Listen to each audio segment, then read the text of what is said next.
The chapter opens in a snowy wilderness. We see a group of carriages racing through a frost-covered forest. The carriages are moving at full speed, carrying what appears to be military supplies. But they are not alone. Ice-covered wolves are chasing them through the blizzard. These monsters are massive, their bodies wrapped in frost, their paws shaking the ground with every stride. The coachman guiding the carriages keeps looking back. No matter how fast they move, the monsters keep up. He begins to panic. He wonders how they are going to protect the rations. Then one of the wolves appears directly beside him and lunges. Before it can land the hit, a blade drives clean through it. The coachman spins around in shock. Standing there is a young woman, a female swordsman moving with sharp, controlled precision.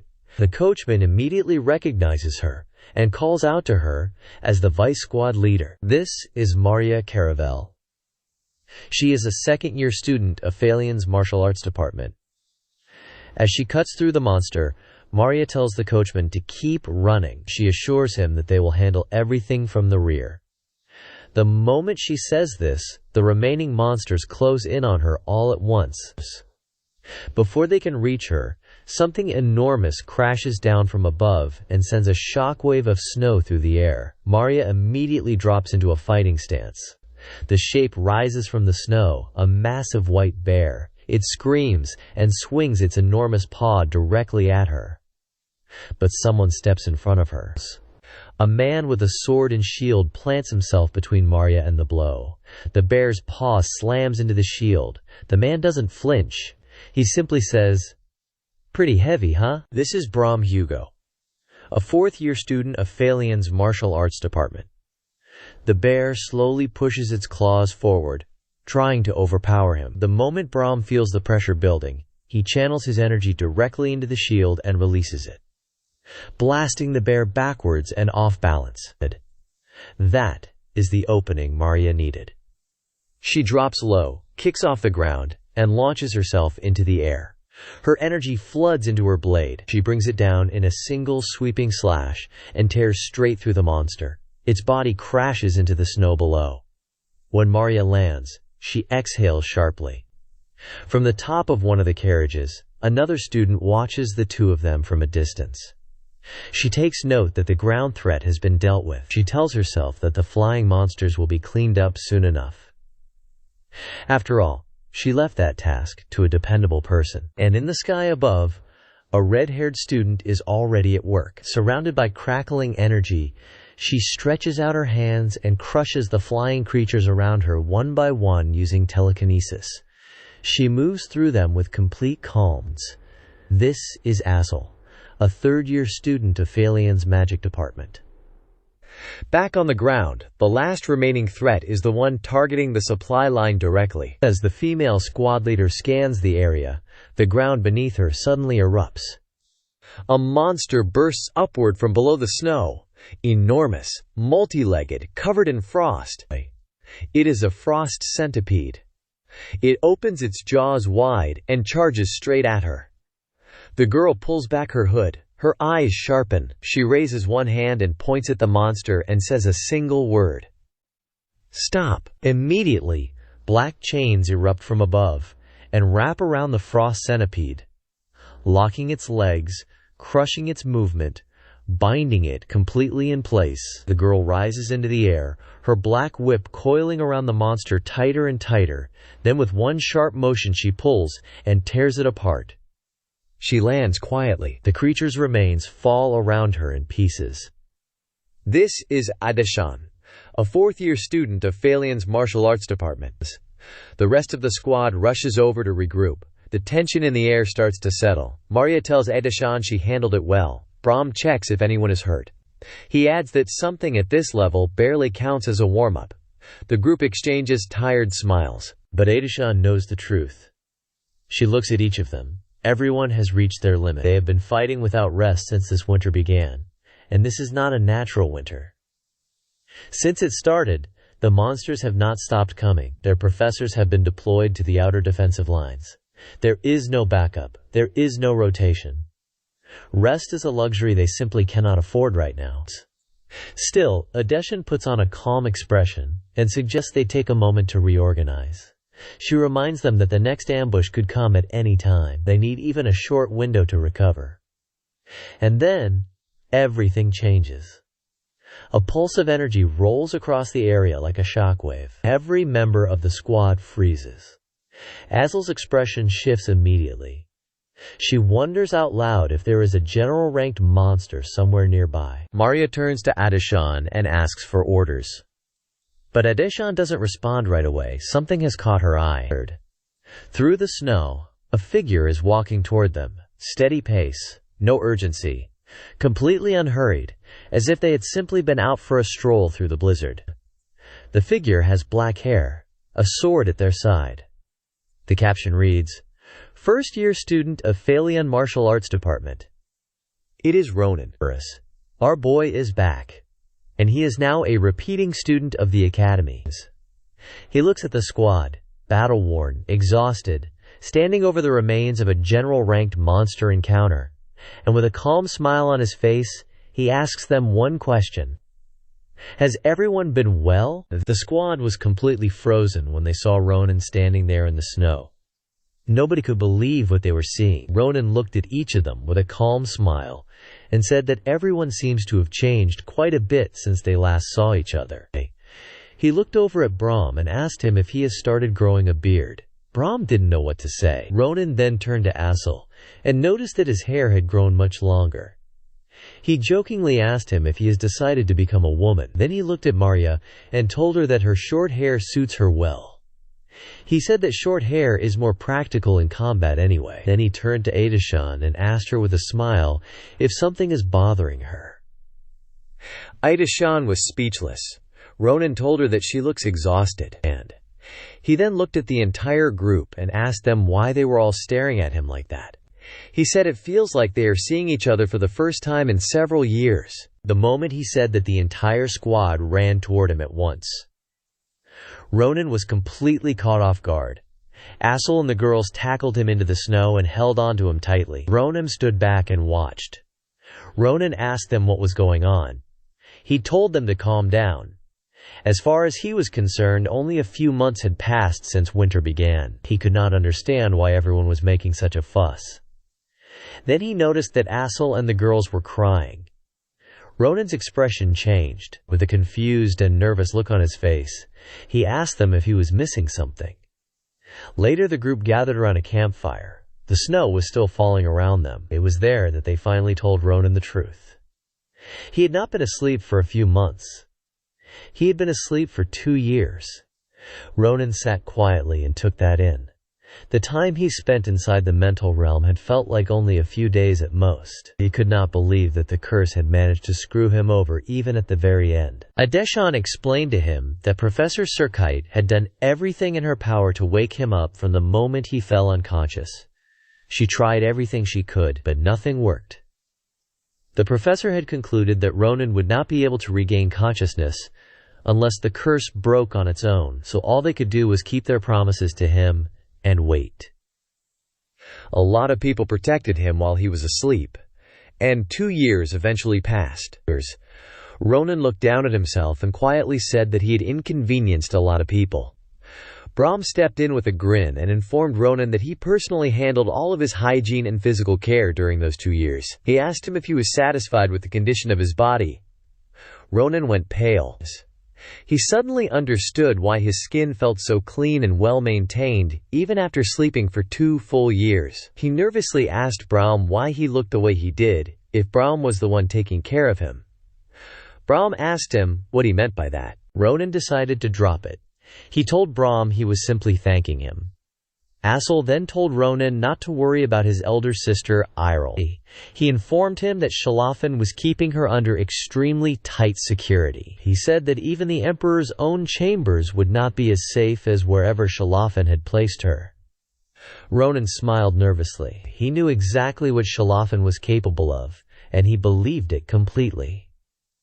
He looked around the fire at everyone and felt relieved that they were all doing well. Then he turned to Maria and asked her to explain what happened during the ambush earlier. He pointed out that for a merchant supply convoy to be attacked on the imperial trade route which has the highest level of security in the empire, was not a small incident. On top of that, the monsters attacking them were the kind that should only ever appear in the northern regions. Even accounting for winter, that did not make any sense. Maria looked at Adeshan with a small expression of disbelief. She had not expected the first thing Ronan would worry about after waking up from a 2-year sleep to be the state of the world. She told Adeshan that Ronan really had not changed at all. Adeshan agreed with a quiet smile. Then she turned to Ronan with a slightly strange expression and asked him if he was not at all curious about them. Ronan did not understand why she was making that face. Assel stepped in and told Ronan he would explain everything. He said it all started a year ago. He told Ronan that an endless winter was brought down upon the imperial city by the Witch of Winter. Ronan went still. He asked Assel if he had heard that correctly. He knew that name. The Witch of Winter was the one who had engulfed the entire capital in a terrifying freezing cold. She had let countless people freeze to death. She was known as the most notorious criminal in the entire history of the empire. Ronan had been certain she was supposed to appear much later. He could not understand how the timeline had changed this much. Akazel continued. He told Ronan that their own academy was at the very center of this situation. The Witch of Winter had been last year's most promising incoming student. A girl from the northern region. Her name was Evelyn Droza. From the very first senior and junior orientation, she had drawn the attention of everyone around her. The reason was simple. She had achieved an overwhelming victory against Erzsébet. She had taken her down without much effort at all. Everyone at Phalion had agreed that a once-in-a-century genius had just enrolled. Ronan had not expected Evelyn to have beaten Erzsébet. Then one day, at the very center of Phalion Plaza, Evelyn went berserk. She unleashed a terrifying cold that spread across everything. And that was how this winter began. Ronan asked where Evelyn was now. Given the state of the capital, he was fairly certain she was not dead. He asked if no one had been able to track her location. Assel shook his head and told him not to worry about that part. He revealed to Ronan that Evelyn is currently in Gingdulan, the Fortress of Screams. She is locked up in unbreakable ice. Ice that she created herself. Assel continued explaining everything to Ronan around the campfire. He told him that the moment Evelyn's cold rampage erupted at the heart of Phalion Academy, it did not stay contained within the academy walls. It spread instantly across the entire imperial capital. The scale of it was immediate and overwhelming. The professors of the academy responded right away. Now, Navy Rose and the others charged directly at Evelyn to stop her. But before they could get close enough to do anything, the girl raised an enormous wall of ice between herself and everyone trying to reach her. The professors were completely cut off. Eventually, they managed to subdue her. But that was only the beginning of the problem. The mysterious cold still covered the entire capital. And Evelyn had sealed herself away inside some kind of unbreakable ice that nobody had ever seen before. She was locked inside it. Unreachable. Ronan asked what Assel meant by that. He could not wrap his head around it. Adeshan stepped in and told him that things are exactly as he heard. She explained to him that the seal Evelyn created is in a completely different league from any known magic in their world. It is less like a spell and more like a phenomenon that goes beyond the rules of magic entirely. Instructor Navy Rose tried to break it. The Sword Saint Jaipa tried. Other powerful figures tried. None of them were able to leave even a single scratch on the ice. Ronan went quiet. He remembered. In his previous life, the Witch of Winter was a catastrophe that went far beyond what anyone could imagine. Compared to what she eventually became, everything that had happened so far was almost small in scale. Back then, it was not just extreme cold. The entire capital had been frozen solid inside a massive iceberg. Citizens who had not mastered cold resistance were frozen without even realizing what was happening to them. The reason she had been so nearly impossible to defeat was because of two things. First, she possessed an ultra-wide area ice spell that functioned less like magic and more like a natural disaster. Second, she had an overwhelming amount of mana that allowed her to cast endlessly within her own domain without ever running out. In his previous life, there had been only one person capable of standing against that kind of power. Another disaster entirely. Sword Saint Shelipin. The two of them were perfectly matched monsters. Their battle changed the terrain of the Empire. They fought without stopping for 10 consecutive days. At the very final moment, Shelipin managed to drive his sword into the witch's heart, and barely came out victorious.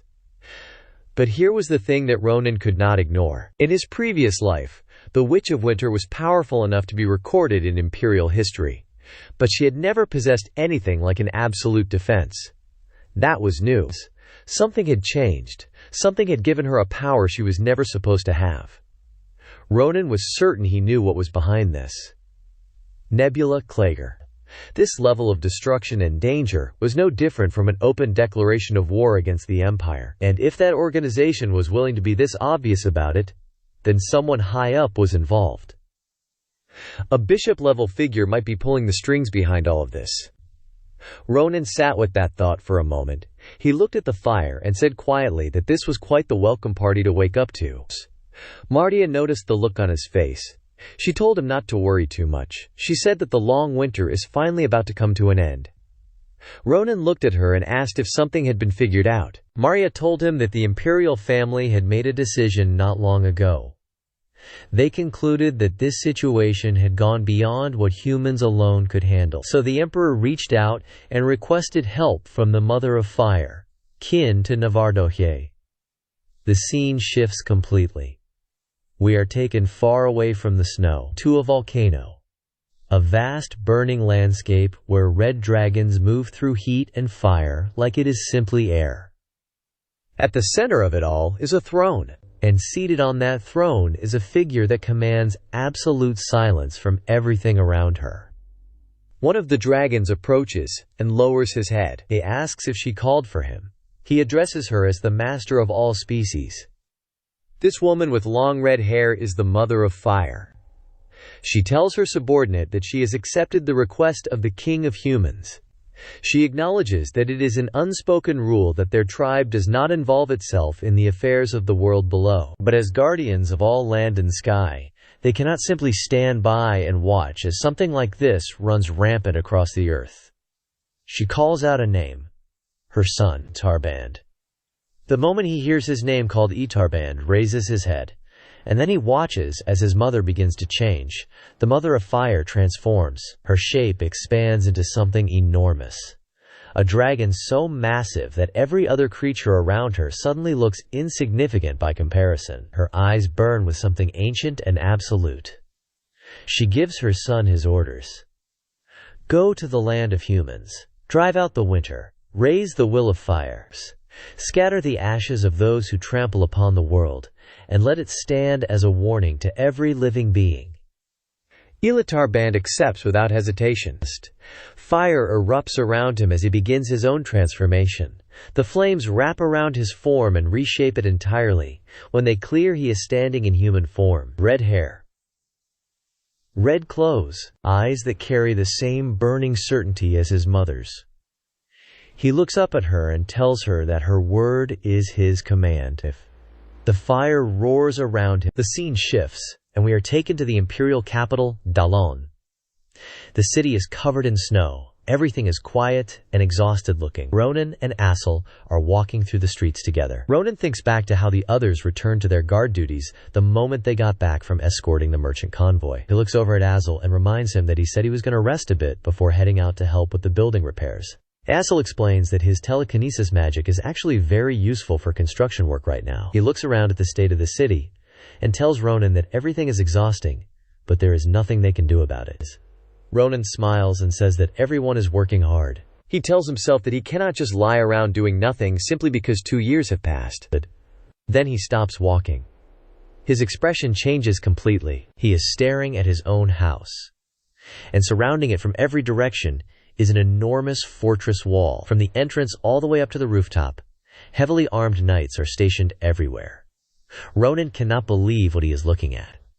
He asks out loud what the hell this bizarre setup is. He wants to know why there is a fortress wall around his house. Assel reminds him that Shellypin said there was no safer place in the entire capital than his house. He tells Ronan that right after he left to break the curse, Shellypin purchased all the surrounding land. He even paid double the going price. Then he mobilized every connection his family had and completed the entire construction in an instant. Assel adds that the speed of construction alone was probably a record. Ronan shakes his head. He thinks to himself that Shellypin never really understood what moderation meant. But he smiles anyway. He left his sister with someone like that on purpose. He looks up at the fortress and notices something else. The energy coming from inside is completely different from what he remembered. It is sharp, focused, dangerous. Ronan wonders quietly if Shellypin has reached aura awakening. He tells Assel he wants to see how much stronger the boy has become. They walk inside. What Ronan finds is not what he expected. Shellypin is standing in the middle of the room wearing a strange apron and cleaning the house. He does not seem surprised at all to see Ronan. He looks up casually and tells him that he was wondering why some familiar and rough energy was wandering around outside. He says his guess was correct. Then he tells Ronan that he really took his time. Ronan stares at him. He asks Shellypin what he is doing. Shellypin tells him he is cleaning. He explains that dust is a genuine threat to Irel's respiratory system, and that it is only natural to handle it as a priority.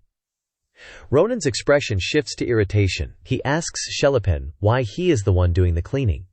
He asks him why he is walking around someone else's house like it is the most natural thing in the world. He tells him that if he is acting as a guard, he should be at the fortress.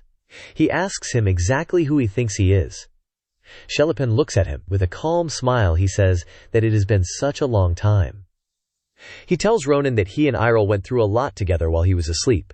He says they were happy together. He calls it the most glorious time of his life. Ronan reaches for his sword. He tells Assel that he is going to kill Shellypin today. Assel immediately grabs his arm and tells him to calm down. Shellypin tilts his head and asks if Ronan is inviting him for a spar. He says he is a bit busy right now. Ronan tells him to explain himself immediately. He asks him what he means by the great undertaking. He tells Shellypin that if it is what he thinks, then today will be his last day. Then a voice comes from the doorway. Someone says that they recognize that voice. Ronan stops. He turns around.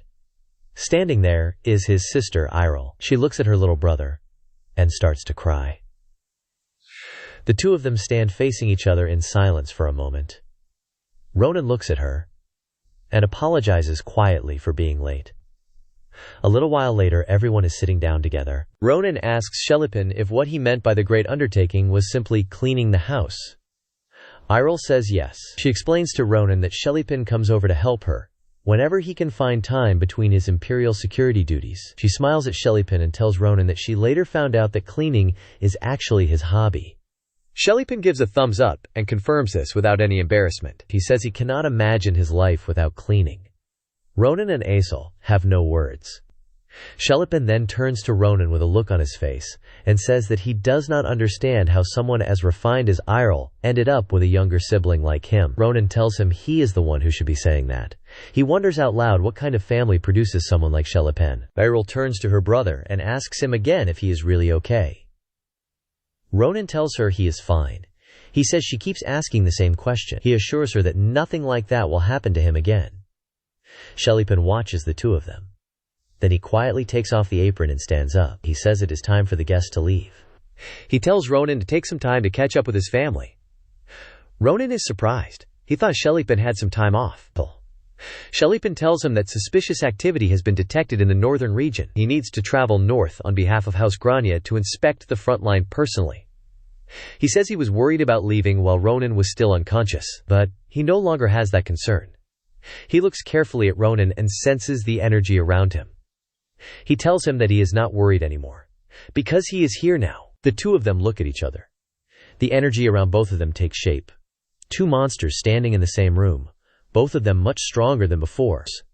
Ronan smiles and asks Shellypin to book a few tickets under his family name before he goes. Shelipin raises an eyebrow. Ronan tells him there is somewhere he needs to be. He asks Shelipin to book tickets to Rodelin.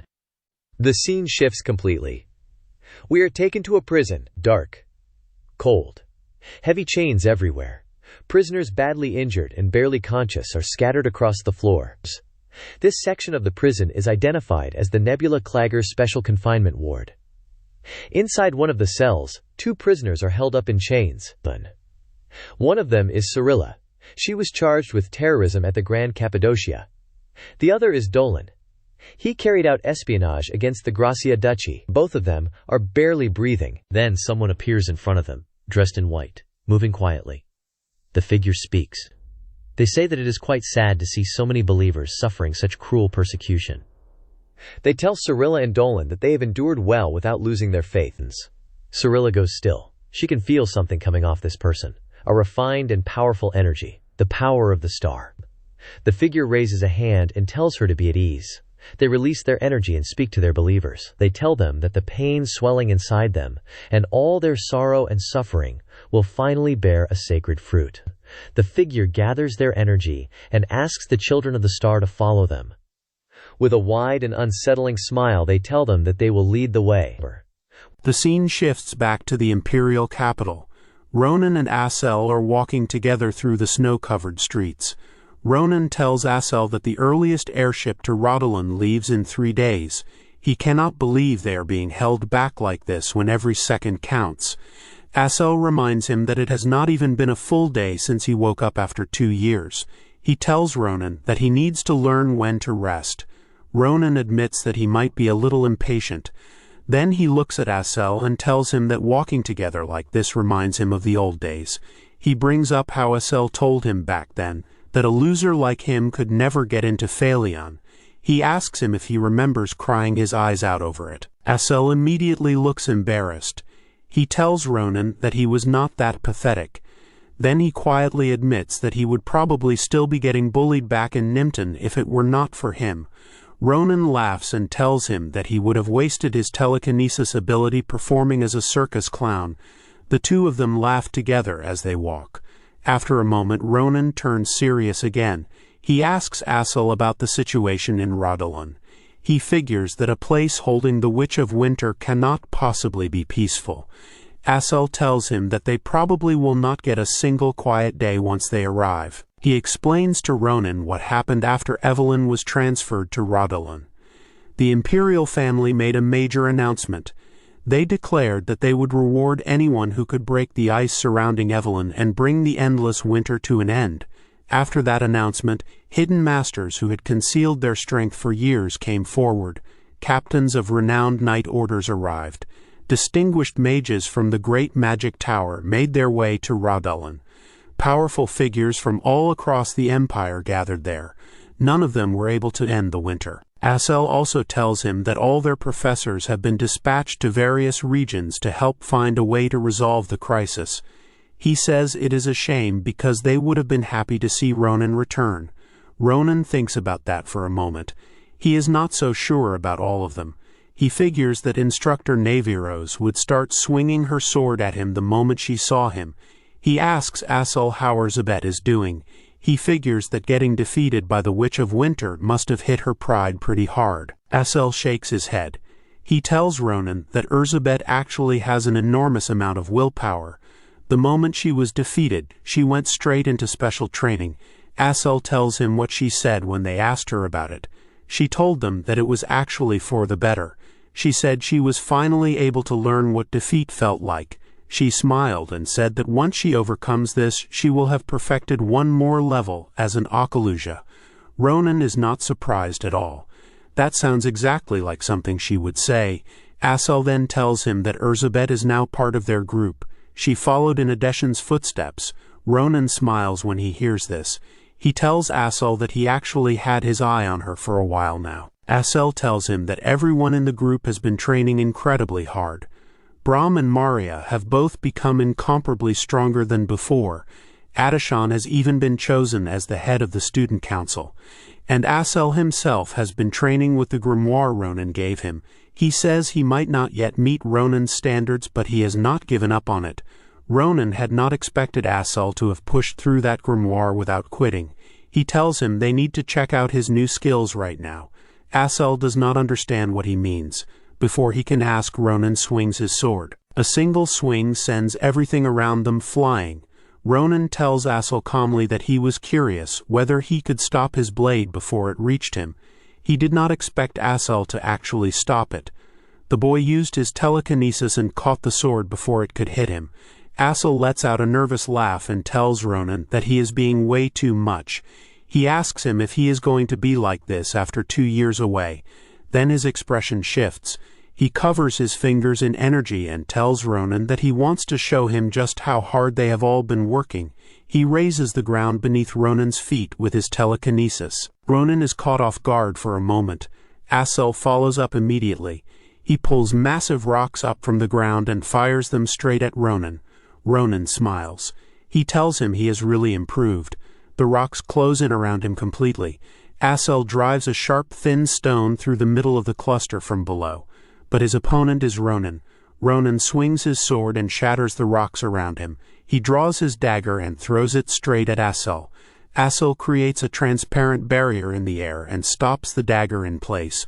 While he is holding it there, Ronan appears directly behind him. Asel senses him. He spins around and fires his energy and the dagger back at Ronan at the same time. Ronan's sword meets both attacks head-on. The clash blows everything around them away. The dagger gets thrown up into the air. Ronan catches it on the way down. He looks at Asel and tells him that a lot has changed in 2 years. His casting speed, his battle reactions, and even his eyes are completely different now. Asel wipes the sweat from his face and says that he worked very hard. Ronan spins his dagger and puts it away. He looks at Asel and tells him that he passes. Then, with a wide smile on his face, he tells him to be happy. He has decided to take him along on his very first adventure as a celebration of his grand return. Then he gives Asel a look and asks him quietly if he knows what happens if he refuses. Asel goes pale. He realizes immediately that he has no way out of this. 3 days later, we are taken to a port filled with airships. Ronan and Asel are standing together waiting. Asel asks Ronan if he is waiting for someone. Ronan says yes. A figure approaches through the snow. She has a large scar across her face. She walks with the kind of presence that fills the space around her. Ronan tells Asel that he is waiting for a scary friend who has business with the Witch of Winter. The figure steps forward and her name appears on the page. Erzsébet Akaluja. She is older now. The scar on her face is new, and everything about her says that the last 2 years were not spent resting. The scene takes us back one day before Ronan departed for Rodolin. We see Erzsébet standing alone on a balcony looking out at the academy. The snow is falling quietly around her. Someone appears behind her and tells her that she is going to freeze, standing out there like that. Erzsébet smiles without turning around. She tells Ronan that he is still just as shameless as ever even after 2 years. She welcomes him back. Ronan waves and asks her why she is not acting surprised. He tells her this was supposed to be a surprise visit. Erzsébet explains that she cannot really pretend to be surprised, because his energy stands out far too much. She tells him she felt his presence the moment he woke up. She had already known that he broke the curse. Ronan smiles and admits that it took a little longer than he expected, and then he looks at her properly and tells her that she seems to have trained very hard. He says he cannot even compare her to what she was 2 years ago. Erzsébet smiles quietly and says that this is only natural for someone who carries the Akalusia name. Then she adds that there are still some things she has not fully worked out yet. Ronan glances at the scar on her face. It reaches all the way down to her hand. He reaches into his coat and pulls out a ticket. He tells her that he has found exactly the right person for this adventure. He asks her to come with him to Rodolin.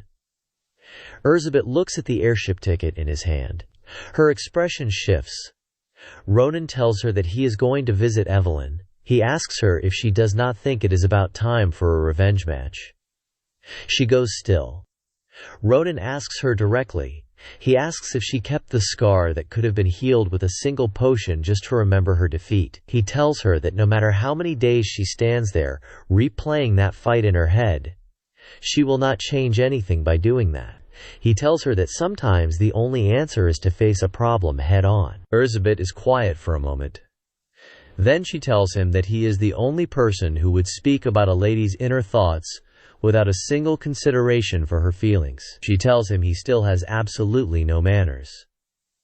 Then she uses her magic to pull the ticket right out of his hand. She tells him she will come to Ronan. The scene shifts, and we see the airship approaching a large and grim-looking prison island. When Ronan and his group arrive at the entrance, a figure comes out to greet them. He is wearing a chrome mask. He thanks them for coming all this way and introduces himself as Guard K. He says he is in charge of today's reception and invites them to call him K. He tells them it is an honor to be hosting such talented individuals from Phaleon. Ronan glances back and notices that Aesel is already shaking behind him. He asks him if he is scared before they have even gone inside. He tells him the inside is much worse than this. Aesel cannot believe what he is hearing. Guard K turns and asks them to follow him. He tells them he will escort them directly to where the Witch of Winter is being held. As they walk through the prison, they pass cells filled with Nebula Clagger cultists. Some of them are calling out to the star, asking for its blessing. Ronan says quietly that this place is still as intense as ever. He asks Guard K if everyone here is a believer of the church. Guard K does not answer. He simply tells them that they have arrived, and asks them to protect their bodies with mana, because the cold inside is extreme. Opens the door slowly, and explains as they enter. This place is a special facility established for the containment of high-risk criminals. It is currently holding only one person. It is known as the Abyss, Judecca. Ronan steps inside and sees her immediately. Evelyn Drozat. She looks younger than he expected, but he is certain. This is the Witch of Winter, the girl who turned the entire empire into ice. She is sealed inside a prison of her own making, frozen and completely still. Elizabeth stares at her in silence. Guard K tells the group that there is currently a challenger attempting to break the ice. He asks them to watch. The challenger steps forward. He identifies himself as Cairo Bunta, Knight Commander of the Humanist Knight Order. He raises his sword and declares that he will cut through the ice with a single strike and save the Empire. He swings with everything he has. His sword shatters. Cairo stands there staring at the broken blade in his hand. He cannot process what just happened. He says it out loud. That sword was a legendary blade passed down through generations of the Knight Order. It did not leave a single scratch. Another figure steps forward from the side. He tells Cairo that this is exactly why knights are useless. He says they always try to solve everything through brute force. He gathers fire energy into his staff and declares that true salvation comes from those who study the laws of nature. From mages, he raises his staff and builds an enormous flame above him. He says that one of the unchanging truths of the world is that ice is weak against fire. He releases it. Inferno. The flames crash into the ice prison with devastating force. The heat fills the entire room. Elizabeth watches with wide eyes. She had not expected the mage to unleash something comparable to the high-ranking magic of the Dawn Magic Tower. The fire fades. The ice is completely untouched. Aesel says quietly that the knight's strike was flawless in every way.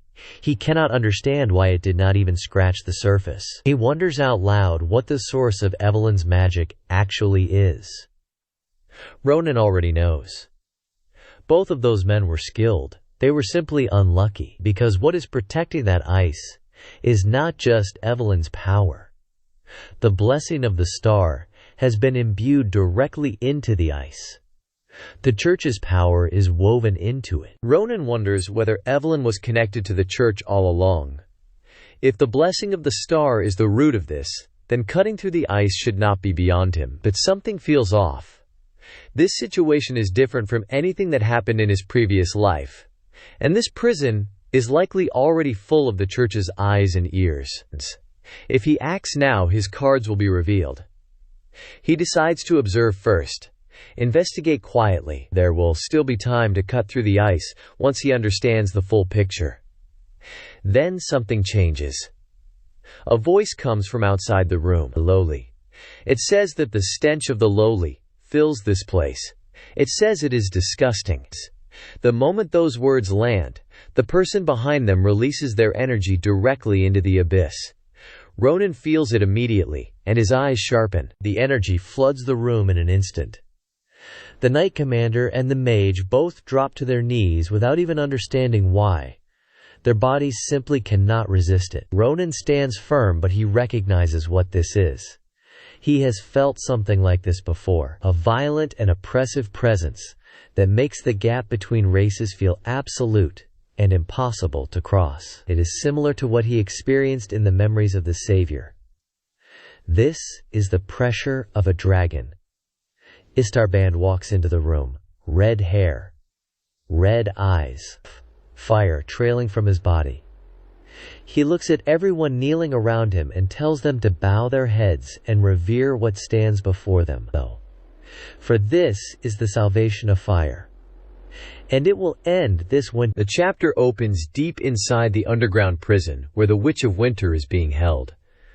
The moment the pressure hits, the entire facility begins to shake. It feels less like a presence entering a room and more like an earthquake tearing through the foundation itself. Everyone in the room is feeling it. Everyone except Ronan's group is being crushed under the weight of it. Standing at the center of it all is Itarband. His red eyes are burning, and his presence alone is enough to push everyone toward the ground. He looks at Guard K, who is kneeling on the floor, and tells him to report the situation to the warden of this rat nest. He also reminds him that he gave clear orders that not a single soul was to remain here before his arrival. Guard K is terrified. He manages to speak through the crushing pressure with a shaking voice. He apologizes immediately and explains that they were informed Itarband would be arriving tomorrow. That was the schedule they had been given. That excuse does nothing but make things worse. Itarband mocks him for daring to make an excuse in his presence. He says, "How dare a mere mortal speak of his faults?" As if he himself was the one mistaken. His anger climbs, and the pressure in the room climbs with it. People nearby start coughing blood under the sheer weight of it. Even Erzsébet and Assel are visibly struggling now. Filled with arrogance, Itarband declares that simply witnessing the presence of the fire race should be considered an honor for mortals like them. He looks around at everyone with contempt and calls them nothing more than worthless trash. Then he tells Guard K that the very fact that the Great Fire Clan has decided to come here in person already grants him more honor than he deserves.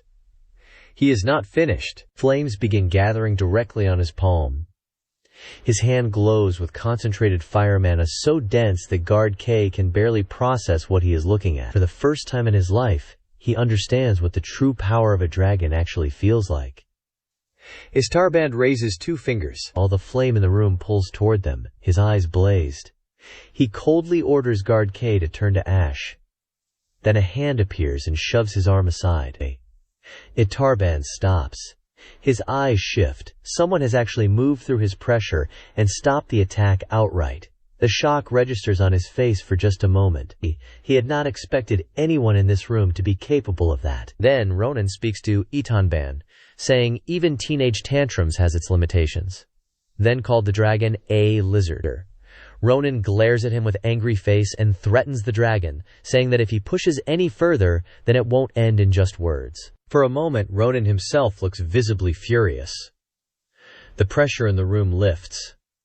Everyone breathes again. Erzsébet admits quietly that things had gotten dangerously close. She immediately checks on Assel. Assel tells her that he is fine, but only because of her protective magic, and thanks her for keeping him safe. Nearby, Guard K is still staring at Ronan in disbelief. He had heard rumors that Lord Karaka's student was incredibly talented. But hearing about it and witnessing it firsthand are 2 completely different things. Ronan had just confronted a dragon completely alone. Itarband glares at Ronan and demands to know if those disrespectful words were truly directed at him. Ronan confirms it without hesitation. He asks if there is any other immature little lizard standing there besides him. He adds that someone like him would normally just be called a hatchling. But if he wants respect, he needs to start behaving in a way that earns it. Then Ronan asks him directly. He asks if Itarband had really intended to burn this entire place down, knowing that countless innocent people would be caught in it. He demands to know exactly what he was thinking. And he makes it clear that whatever this was, it could not possibly have been the will of the Mother of Fire. Itarband answers coldly. According to his mother's orders, the one who created the ice was meant to be burned away completely. She never once said anything about protecting mortals. As far as he is concerned, the humans standing here are nothing more than insects in his way. The moment he finishes speaking, he launches his attack. The force of it cracks the ground itself.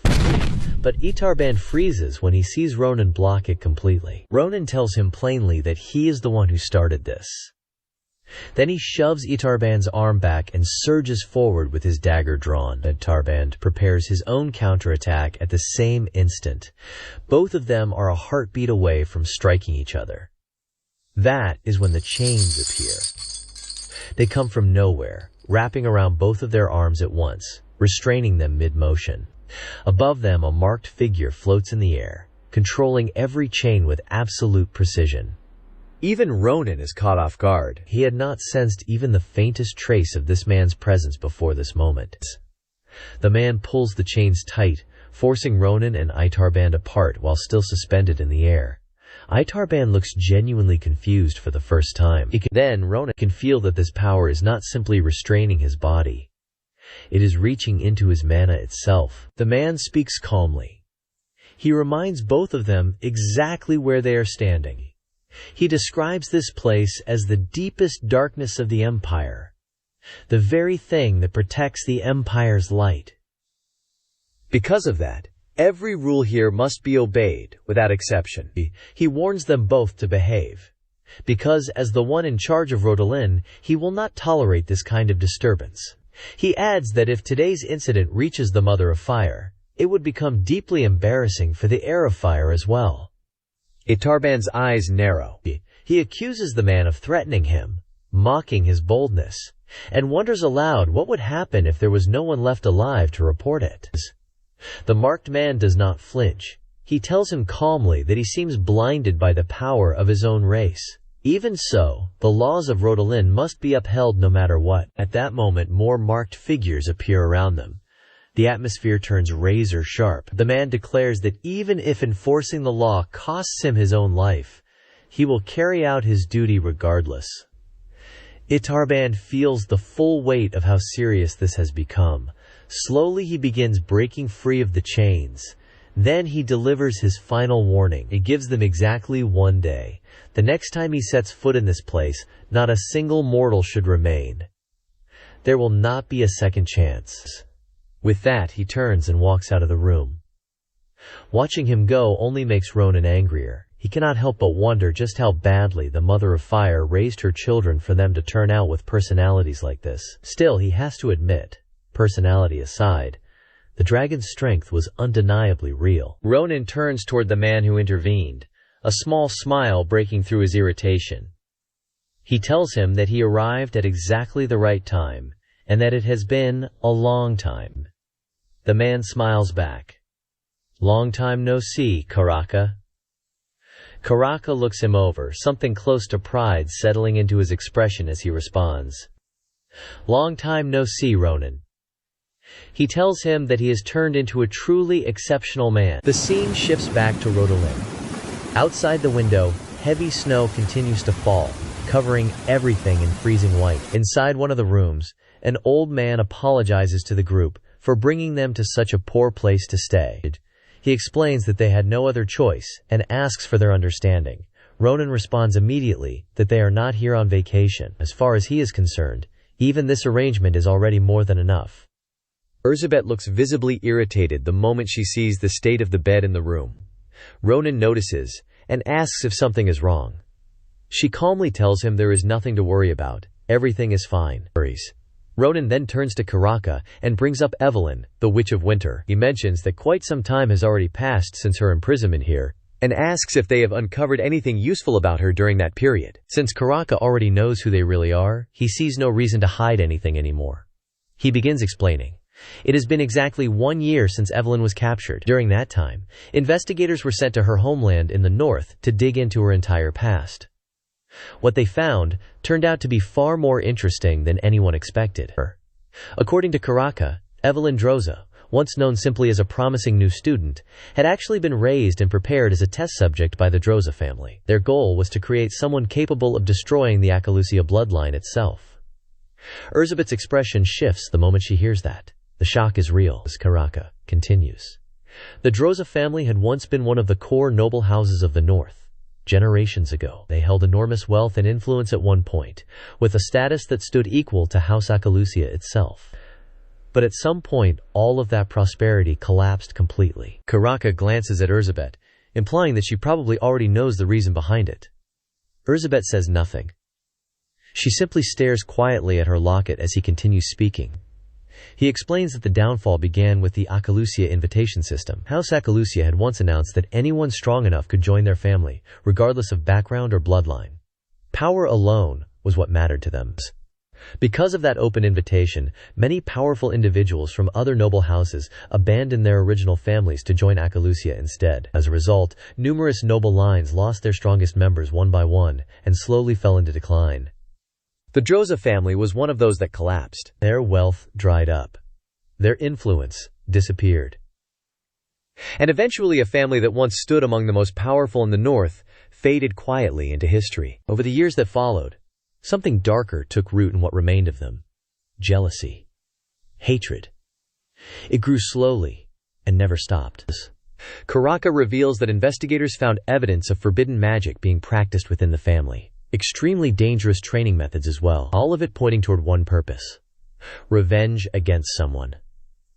Ronan asks him directly if the Droza family itself is involved in what is happening now here. He wants Karaka's honest opinion, not a guess. Karaka admits there is currently no reliable way to know for certain. Ever since the endless winter began, every single remaining member of the Droza family vanished without a trace. Even Ronan finds that difficult to accept, and an entire family does not simply disappear. Karaka confirms quietly that because of their disappearance, there has been no way to push the investigation any further. Given the current situation, he explains that breaking the ice as soon as possible has become absolutely necessary. At that moment, something shifts in Karaka's expression. A signal reaches him directly. He sets it aside for now and turns back to the group. Peace. He tells them that everyone here is holding extremely high expectations for what they can accomplish. Even with the heir of fire and the dragon already present in Rodolin, he admits personally that he trusts people like them far more. His instincts tell him that they are the ones who will actually end this endless winter. With that, he decides to let them rest after their journey. He promises that when their turn comes tomorrow morning, he will personally come to retrieve them. He wishes them a good night and leaves the room. The moment he steps outside, his expression changes completely. He turns to the man standing beside him and asks about the transmission he just received. The man confirms that it is real and delivers the report again. According to the report, members of the order who had been imprisoned have suddenly gone insane. They have started a violent riot inside the prison. The scene shifts to the prison itself. The order members no longer look human. They move like the dead, attacking anyone in reach without hesitation, even the marked guards stationed to contain them. In the middle of the chaos stands a man badly wounded from trying to hold the line. It is Guard K, the same man who escorted Ronan's group earlier. He cannot understand how this happened.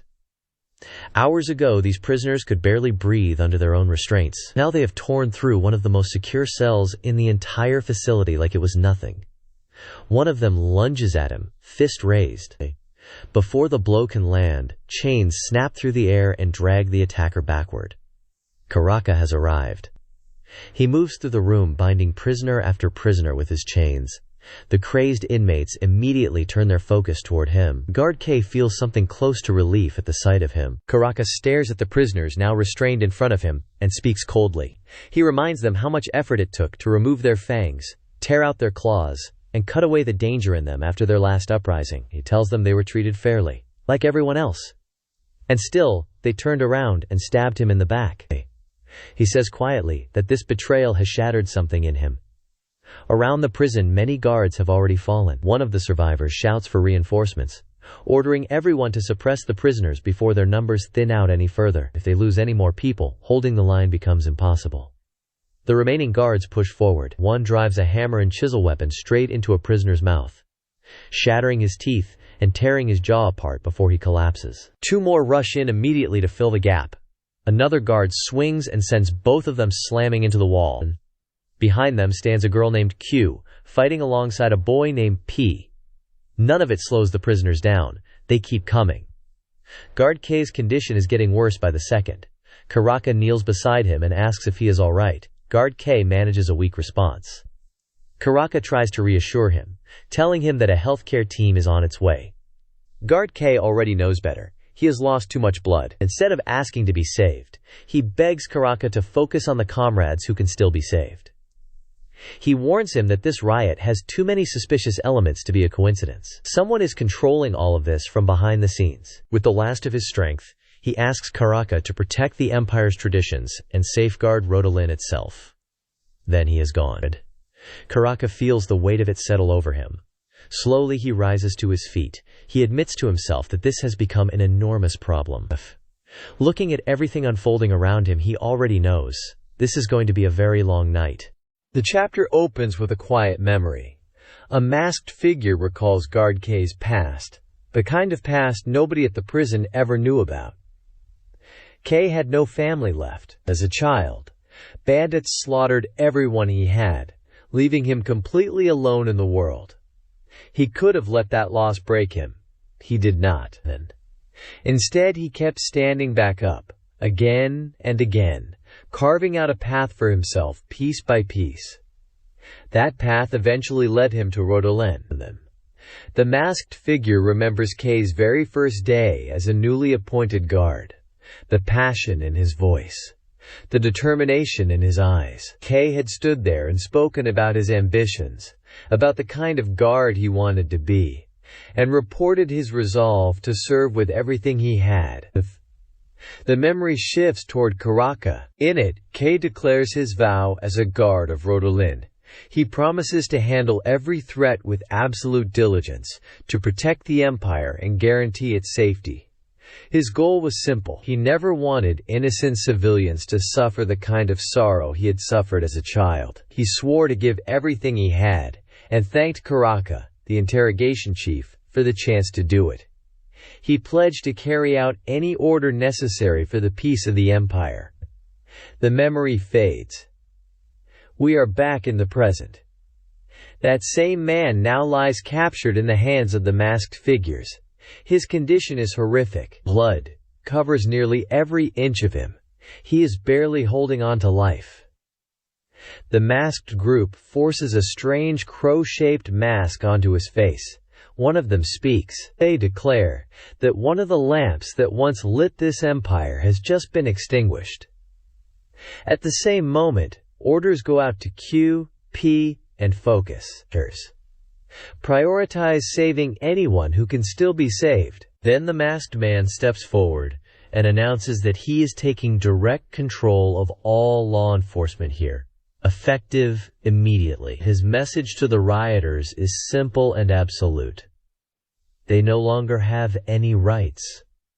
A chain appears around his hand. One end of it is shaped like a hammer.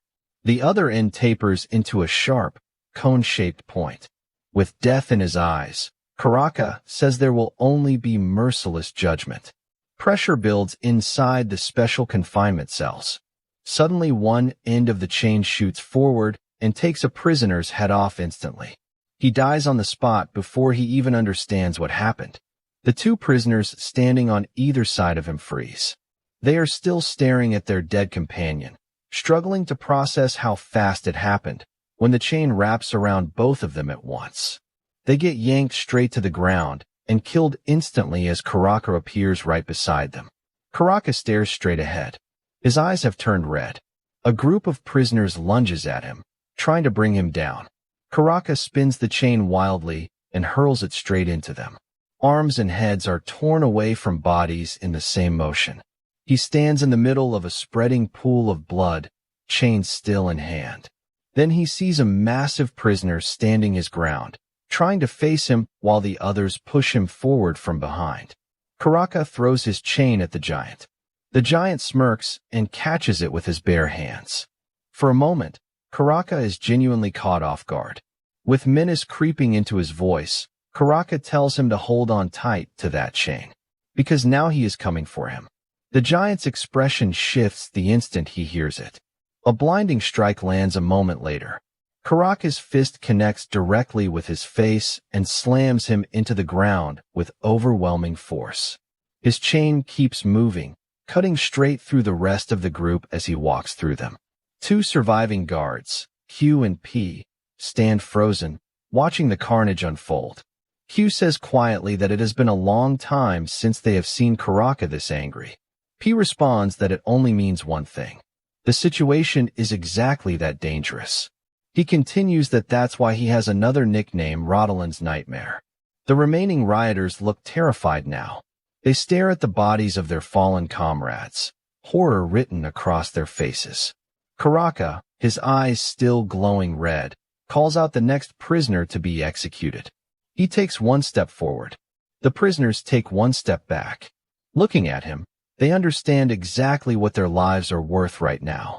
With horrified, panicked screams, they turn and run from him.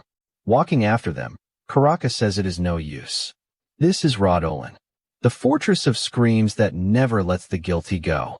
He continues, for those who cannot cleanse their sins, there is no path of escape. Then he stops, mid-sentence. A rippling purple energy radiates outward from deep within the darkness as he stares into the abyss of the prison. Suddenly, every fleeing prisoner's face begins to swell. Bigger and bigger. Then all of their heads explode at once. Karaka, Guard P, and Guard Q are all left stunned. A voice speaks from the shadows. How shocking, it says, as the speaker steps slowly into the light. She says that Karaka managed to instill fear into these prisoners again, even after their fear had already been completely stripped away from them. She continues, almost admiring him. He has remarkable talent, she says, and he is wasting it away as nothing more than a gatekeeper standing behind iron bars. So she will grant him a chance at something greater, a chance at glory. With a smile spreading across her face, the woman asks Karaka a single question. Would you like to become mine? The chapter opens with Karaka and the mysterious woman standing face to face. She asks him the question again. Would he like to become hers? She tells him she can offer him the greatest glory, an escape from this gloomy cave. Karaka studies her with quiet curiosity as she continues. She tells him he could spend the rest of his life in salvation, under her. With a wide, unsettling smile, she introduces herself. The Bishop of the North. Karaka's surprise flickers across his face for just a moment. Then his mind starts moving fast. He gives the order. PQ. From this moment, lock down Rodan. Issue a Level 1 emergency response alert. He continues without pause. Q is to evacuate the wounded and request reinforcements from the Imperial Palace. P stays with him to deal with this directly. As he removes his mask, Karaka thinks to himself, a bishop. To think someone this valuable for interrogation would walk in here on her own 2 feet. With his mask now fully off and a faint smile on his face, he tells her that her wonderful cooperation leaves even him at a loss for words. He holds the mask loosely in one hand as he says it. He looks at her directly. Since things have turned out this way, could he ask her something simple? She replies with a faint hum of amusement. If it is him, she will allow it. Looking at the bodies scattered around them, chain still in hand, Karaka tells her plainly that her role as the instigator of this riot is already painfully obvious. So first, he wants to examine the condition of these people. He continues. Even with limbs torn off and skulls crushed, they kept charging forward endlessly, lost in madness and violence. He remembers them lunging at him and adds that in the middle of all that, There was not the slightest sign of life left in any of them. They were like butchered meat that had somehow come alive and started moving on its own. Based on everything he has seen in his career, this goes well beyond simple brainwashing. He lays out his theory. The most likely explanation is something that disrupts the very foundation of life itself. Strictly forbidden. Black magic. Control of the dead. They were almost certainly being puppeted by it. And it goes further than that. Not only did they massacre prisoners under heavy surveillance without warning, whoever did this also controlled this many people simultaneously. That kind of control requires power on an entirely different scale. A flicker of anger crosses his face. If there is a black mage in the Empire's entire history capable of something like this, he can think of only one. Intoxicated by madness. Someone who could never be controlled by anyone. The one true spiritual progenitor of black magic users. Leader of a heretical cult that worshipped death, blood, and vengeance. The head of Mournvale. The Veil of Sorrow. Seraphina de Mournvale. The Saintess of Death. The moment Karaka finishes, the bishop, purple aura swirling lazily around her, says with something close to nostalgia that those were the good old days. She pulls out a locket hanging around her neck. She tells him that name was merely what she carried during her ignorant days. He should call her Seraphina de Clegier now. Now, she says, she is a believer of the stars. A menacing smile spreads as she looks down at the locket. She tells him she ardently serves the one true God. Karaka glances back at one of his comrades. He tells her he will keep that in mind. At the same moment, a message comes through. The wounded have all been transferred to safety. With an expression caught somewhere between anger and suspicion, he puts his mask back on. He tells her that the fact someone of her standing made the trip here personally suggests she has a very clear objective. His eyes glow red beneath the mask as he asks her directly, "Is she planning to take the Witch of Winter?" She smiles, almost offended by the bluntness of it. "What a harsh choice of words," she says. An image of Evelyn flashes through the moment. The bishop explains plainly. She had been grooming that child from the very beginning to become the next bishop of Nebula. The girl already belongs to her. She continues, something almost sour crossing her expression. An unexpected variable forced her to keep the girl here temporarily. Her hand trembles slightly as she adds that the variable in question is going to serve as nourishment for her own perfection. Crazed excitement floods her eyes. She says the anticipation alone is making her entire body tremble, and her body does exactly that, shaking with something that looks closer to ecstasy than fear. She tells him she has danced to their tune long enough. Purple aura flares violently throughout the confined space as she asks him, with open menace, whether he will join her or not. Karaka responds calmly. "What a pity," he says. He had been hoping to get to know her a little better. He suggests they not be like this. Perhaps they should continue this conversation somewhere quieter. His interrogation room, for example. The moment he finishes speaking, a chain appears directly above her and snaps tight around her neck. Karaka pulls upward. She hangs there, suspended by the throat. She looks genuinely suffocated, the chain cutting tight around her neck. He tells her she will only break her own neck if she keeps struggling. Her voice comes out slow and strained as she says she cannot breathe. Then the chain falls apart. Her purple energy radiates outward from where the chain used to be. She says, almost as an afterthought, that she would also like to mention something. Karaka is genuinely shocked. Internally, he sinks at the realization. How can she melt an aura-bound restraint that easily? He wonders quietly whether his ambition of capturing a bishop alive was simply too much to ask for. As she drops back down, still looking straight ahead through the dissolving chain, she murmurs something. To steal the head start without hesitation. What an excellent subordinate he would make. Then he hits her hard. The bishop slams into the wall with a heavy thud. Her arm tears off and falls to the ground. Cracks spread out from where she hit the wall. She tells him, almost approvingly, that he is pretty good. He managed to injure her body, even broke her hand. She could probably make him the gatekeeper of her diocese. A magic circle forms where her severed arm used to be. She continues speaking as if nothing happened. At the same time, another magic circle appears around one of the nearby corpse's hands. That hand vanishes instantly. Her own arm restores itself immediately. She says it is honestly not a big deal at all. Karaka watches from a short distance, stunned. Her arm regenerated the instant the corpse's arm disappeared. He realizes what he is looking at. Black magic that uses corpses as an offering to restore flesh. This is becoming a serious problem. It means she is close to immortal. The bishop stares at her restored hand with a crazed smile, clearly pleased with herself. She stands up, remarking that this is a hassle. It seems it will take some time to bring all of them under her control. She pulls something out of her coat. As she does, she tells them she unfortunately has urgent business elsewhere and cannot keep them company any longer. With a wide, crazed smile, she looks down at her palm and says she will have her trusted vessel greet them instead. Guard P and Karaka both brace themselves, alert and ready. The bishop throws the object in her hand toward them, remarking that it has been a while since it was used. Something rolls across the ground toward Guard P and Karaka. Black energy begins pulling out of the corpses scattered around the cell, flowing into the object the bishop threw. The object keeps rolling, slowly reshaping into something human.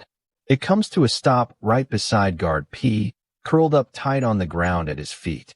Guard P stares down at it, unsure what he is even looking at. Then a blinding burst of motion comes straight for his face.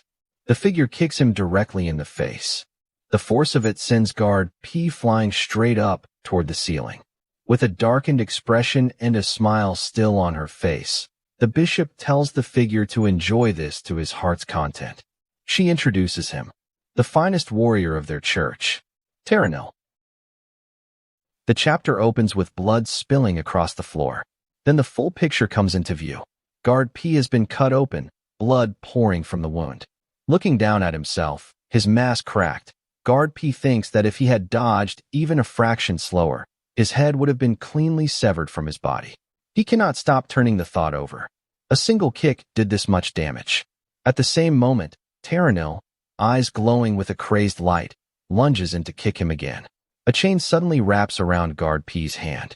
Karaka yanks him back with full force, pulling him out of the path of Taranil's brutal assault.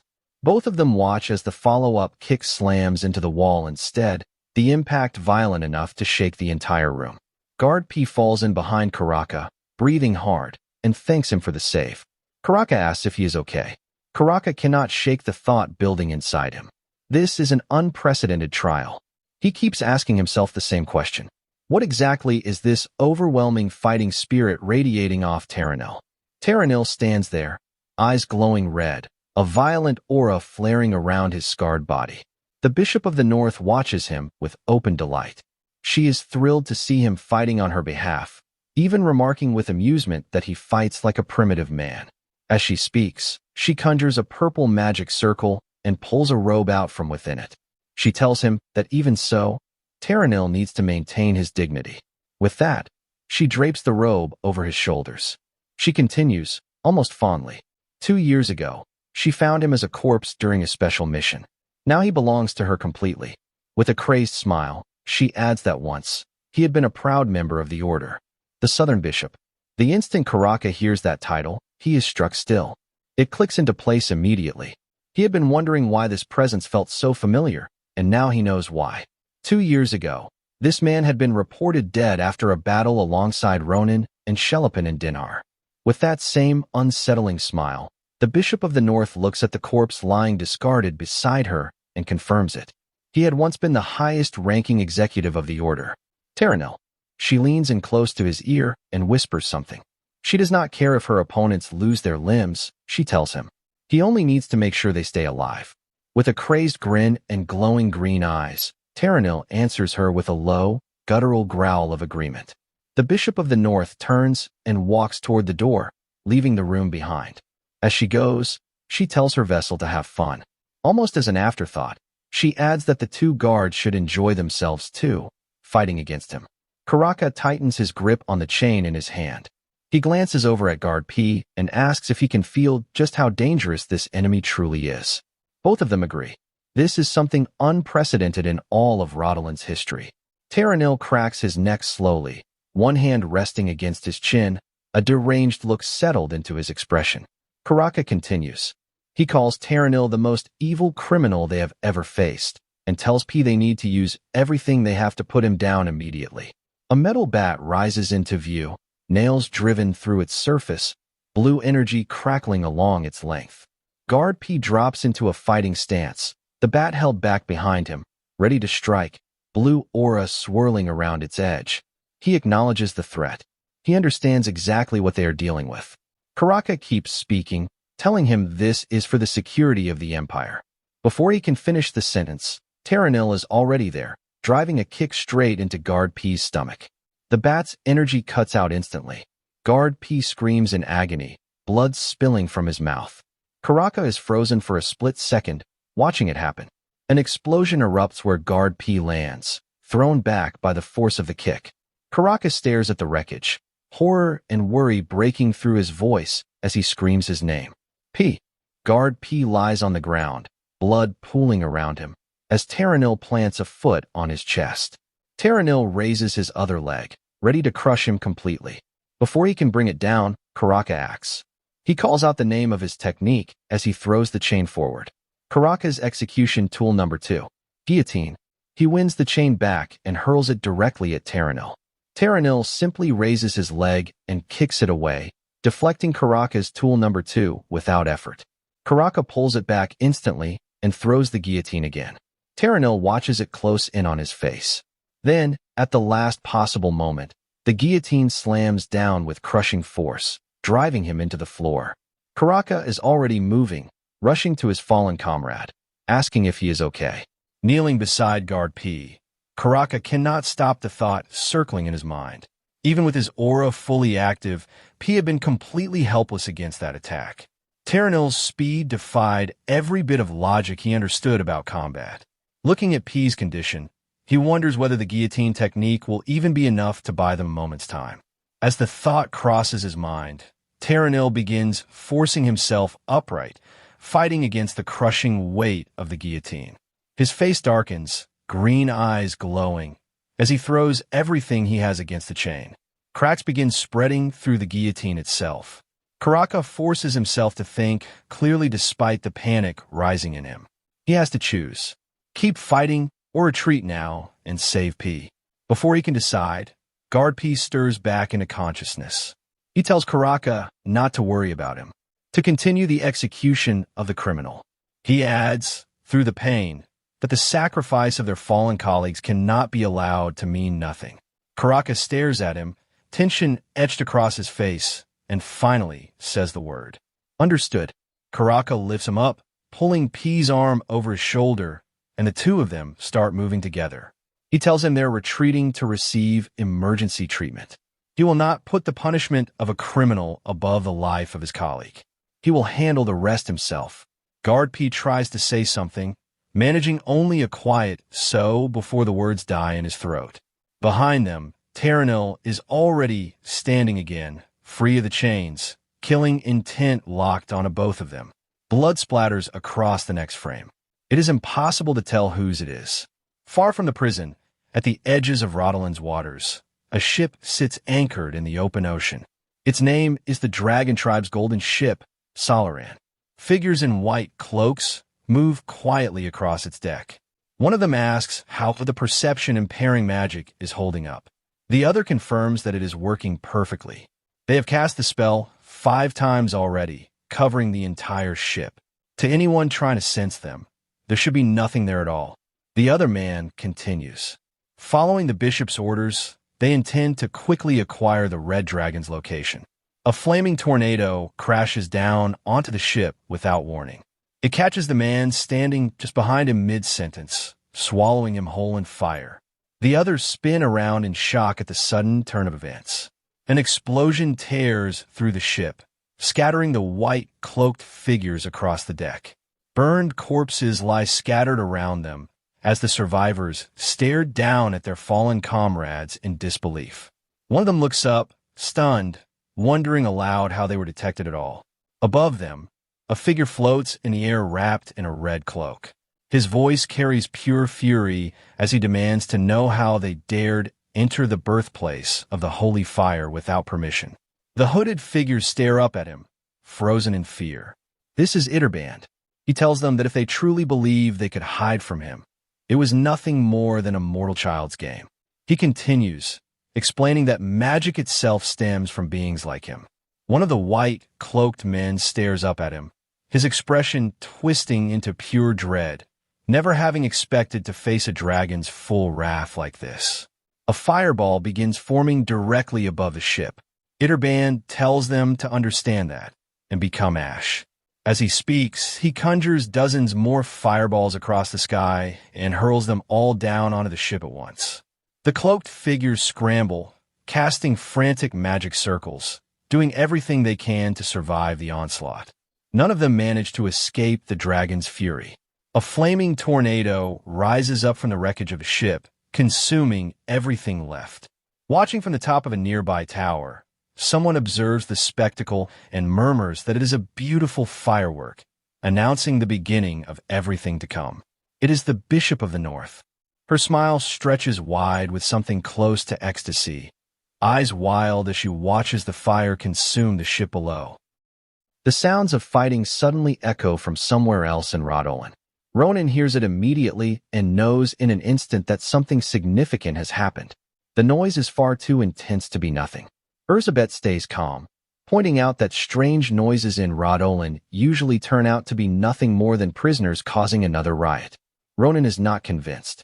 Even so, he decides their best move is to head straight toward the Order's special building, since the Order seems like the most likely group involved in whatever this is.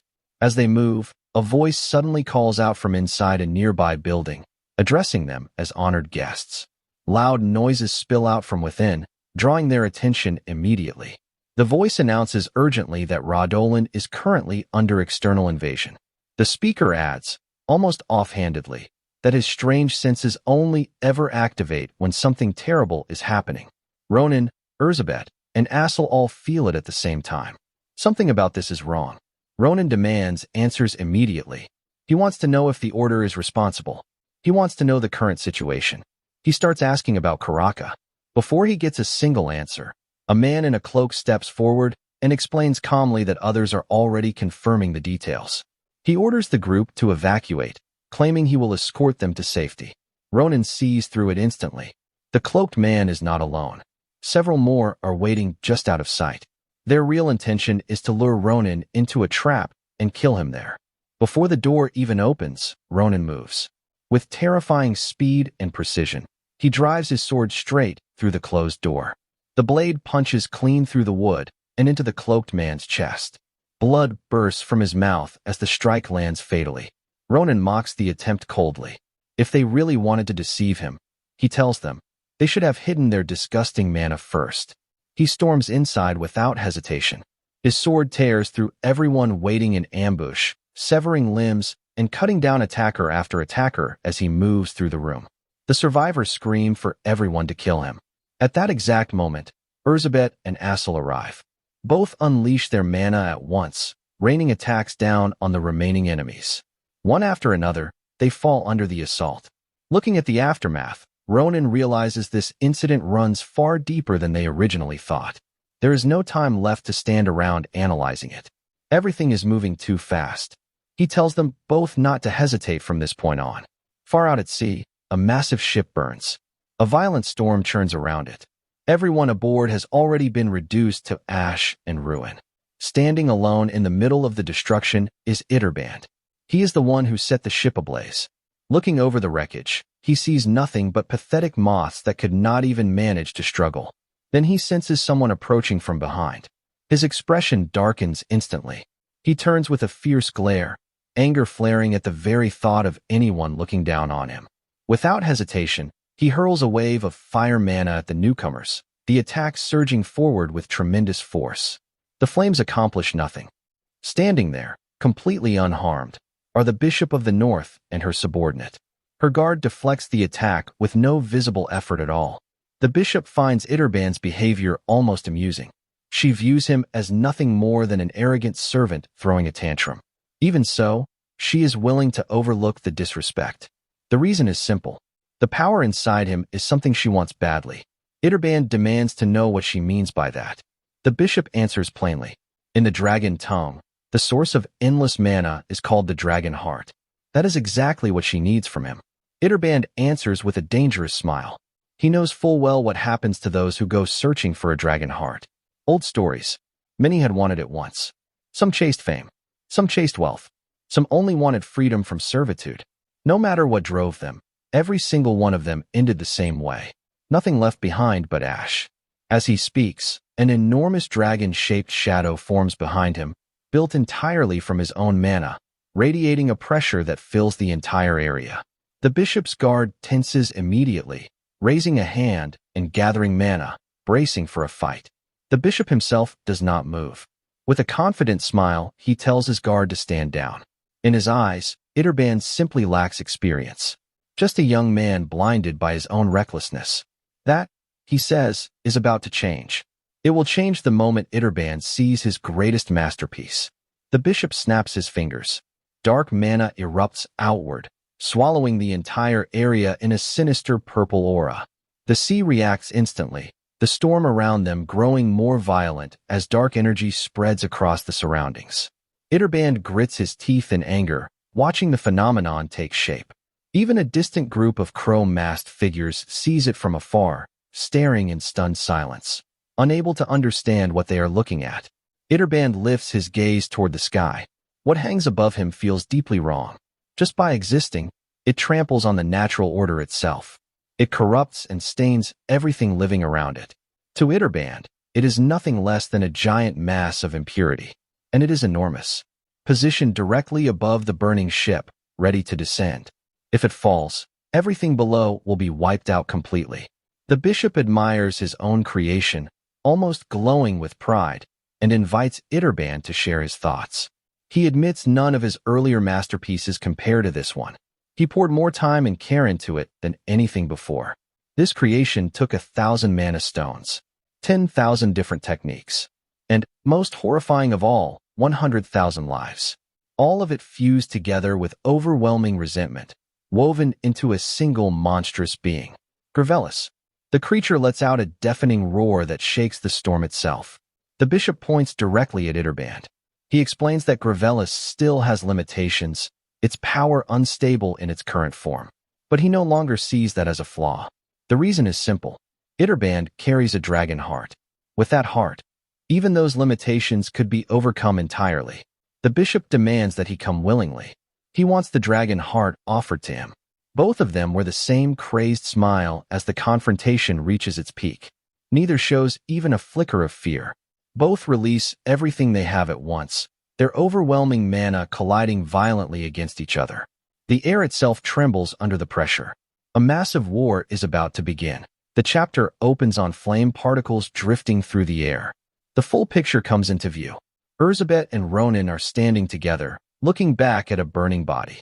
The lingering scent of it is enough to irritate her. She continues their conversation, pointing out that the fact they have come all the way to Radolan, the grave of criminals, can only mean they have one goal in mind. Evelyn Droza. Ronan confirms her suspicion.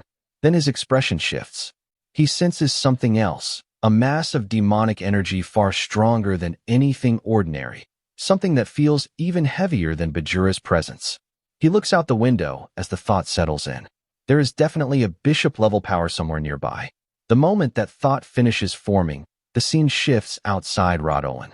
A massive mouth tears open in the sky, and impurity begins pouring down from it, enough to blanket the entire island and still have room to spare. Ronan keeps thinking. There is no way Karaka would have overlooked something on this scale. Something must have gone wrong inside the death row wing. He starts to say, if so.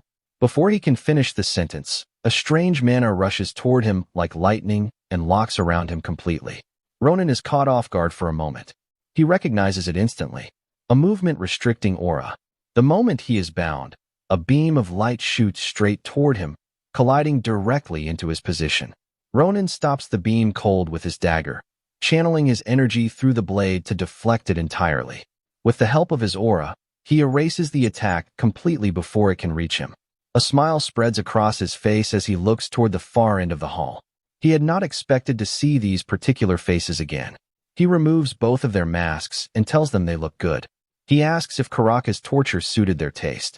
Then he names them. Cirilla. Dolan.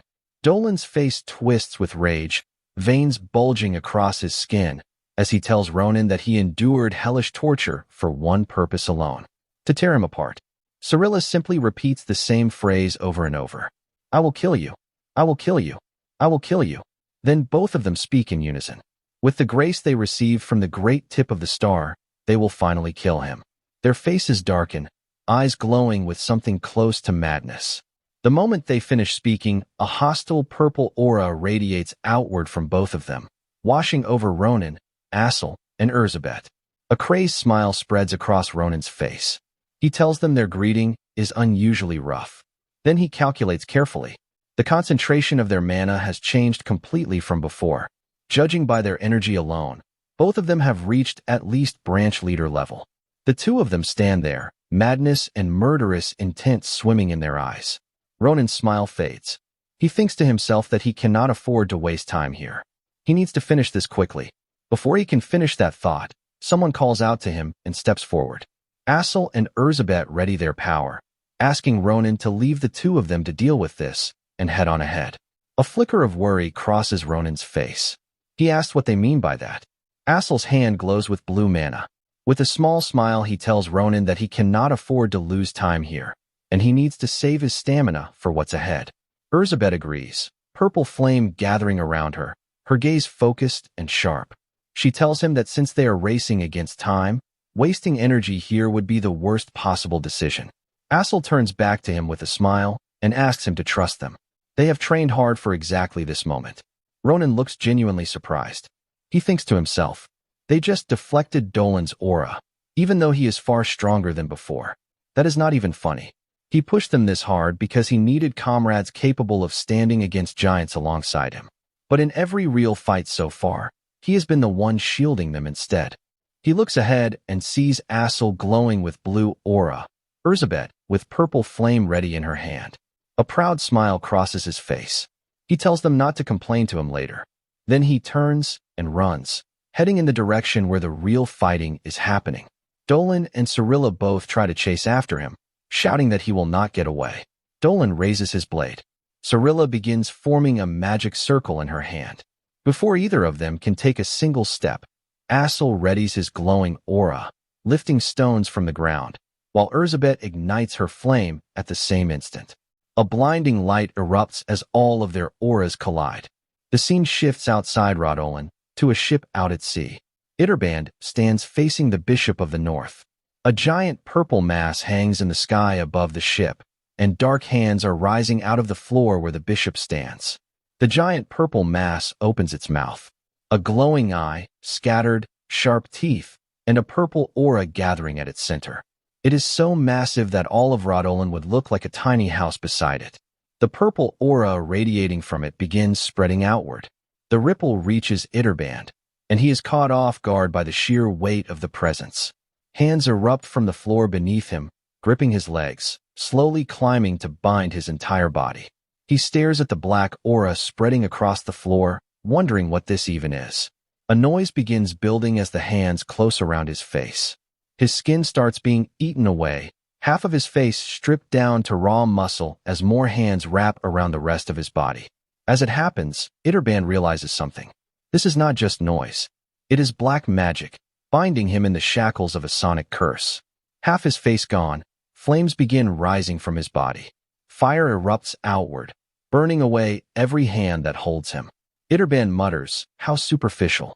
He pours out even more mana, burning through the black aura entirely, destroying every hand that tried to claim him.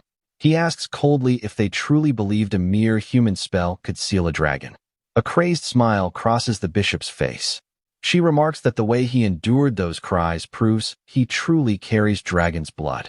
She adds that an ordinary person would have died instantly the moment those cries reached their ears. Her eyes shift to a strange, frog-like shape as she tells him there is no need to feel disappointed just yet. After all, the feast has only just begun. With that same crazed smile, a menacing look in her eye, she stretches her hand toward Itterband, purple aura flaring around it. Her fingers twist around each other, the aura spiraling up her arm, the whole limb contorting unnaturally.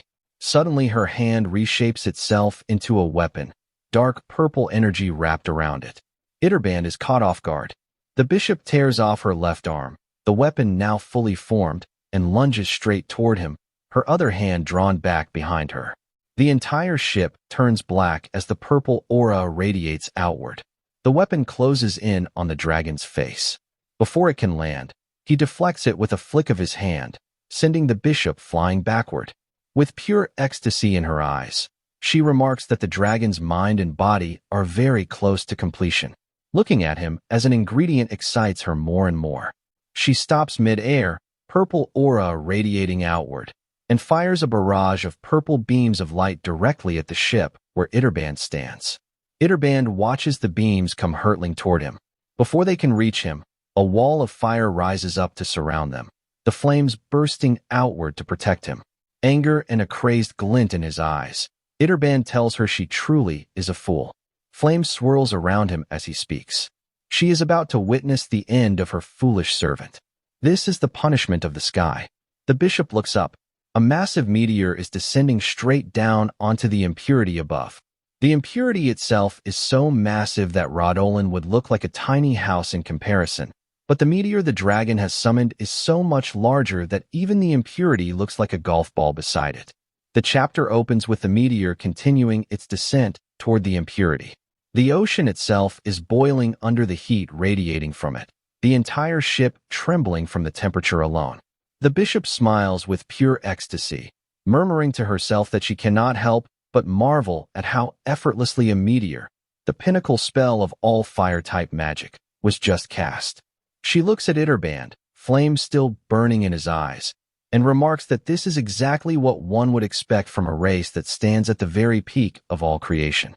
As a researcher of magic herself, she adds, turning her back on a wonder like this would be nothing short of a disgrace. She calls out the name of her own spell, Magic Fluid. The moment she finishes speaking, the giant impurity opens its mouth, gathering mana inside it, before launching a fluid-like purple mass straight at the incoming meteor. The purple liquid, aura swirling around it, slams directly into the meteor. Both forces strain against each other, fighting for supremacy in this collision. A faint white light, scattered with tiny sparkling stars, drifts from the bishop's hand toward the impurity. She snaps her fingers. The instant she does, purple aura begins pouring from her hand. After the snap, every soul trapped inside the impurity begins screaming at once. As they scream, horrifying faces in green, red, and yellow surface across the creature's body. A black mass slowly gathers at a single point. Once the mass has fully condensed, it bursts out from the impurity's mouth alongside the purple liquid, now completely merged, and crashes directly into the meteor. The meteor begins to crack under the pressure of the combined black mass, the entire structure breaking apart under the weight of it. With fire still burning in his eyes, Itterband tells the bishop that she does not understand a single thing. He asks why she thinks flame aura is even gathering around him in the first place. He is the peak of all creation. She does not even understand who she is truly facing. He casts another spell, Meteor Storm. A new meteor breaks straight through the wall of black light, and countless more begin raining down from the sky at the same time, crashing toward the impurity from every direction. Each impact creates a towering pillar of flame, slamming straight into the creature and triggering massive blasts. The sky fills with smoke as burning debris falls in every direction. Fragments of the meteors and the dying impurity rain down into the sea around the ship. Wiping blood from his mouth, Itterband remarks that she actually managed to make someone of his bloodline bleed. His expression darkens, eyes glowing as he looks at her burning form. He asks if this is a forbidden spell, one that connects to her own body by sacrificing someone else as the cost. He continues, voice low. How wretched, dragging yourself all the way to death's door like this. His eyes burn red as he draws a sword forged entirely from flame. Ashbringer, looking at the blade, he tells her that these flames will not go out until the target standing before him has been completely extinguished. He raises the sword, ready to bring it down on her, and tells her to keep struggling until her pathetic life has burned away into ash. Then he brings the flaming blade down, declaring this the punishment of a dragon. The bishop stares down at the floor, her expression dark. Then she lifts her gaze, blood pooling in her eyes, and tells him he is far too arrogant for a child of fire. A white, star-like energy starts forming around her like a small tornado as she continues. He is not the one meant to administer this trial.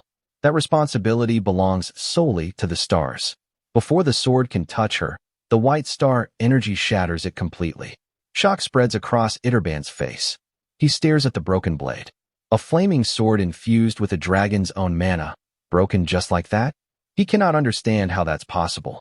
While he stands frozen in disbelief, he feels the floor shift beneath him. He steps into something. Looking down, he realizes the entire deck of the ship is now covered in the same purple liquid, and strange faces are surfacing from within it.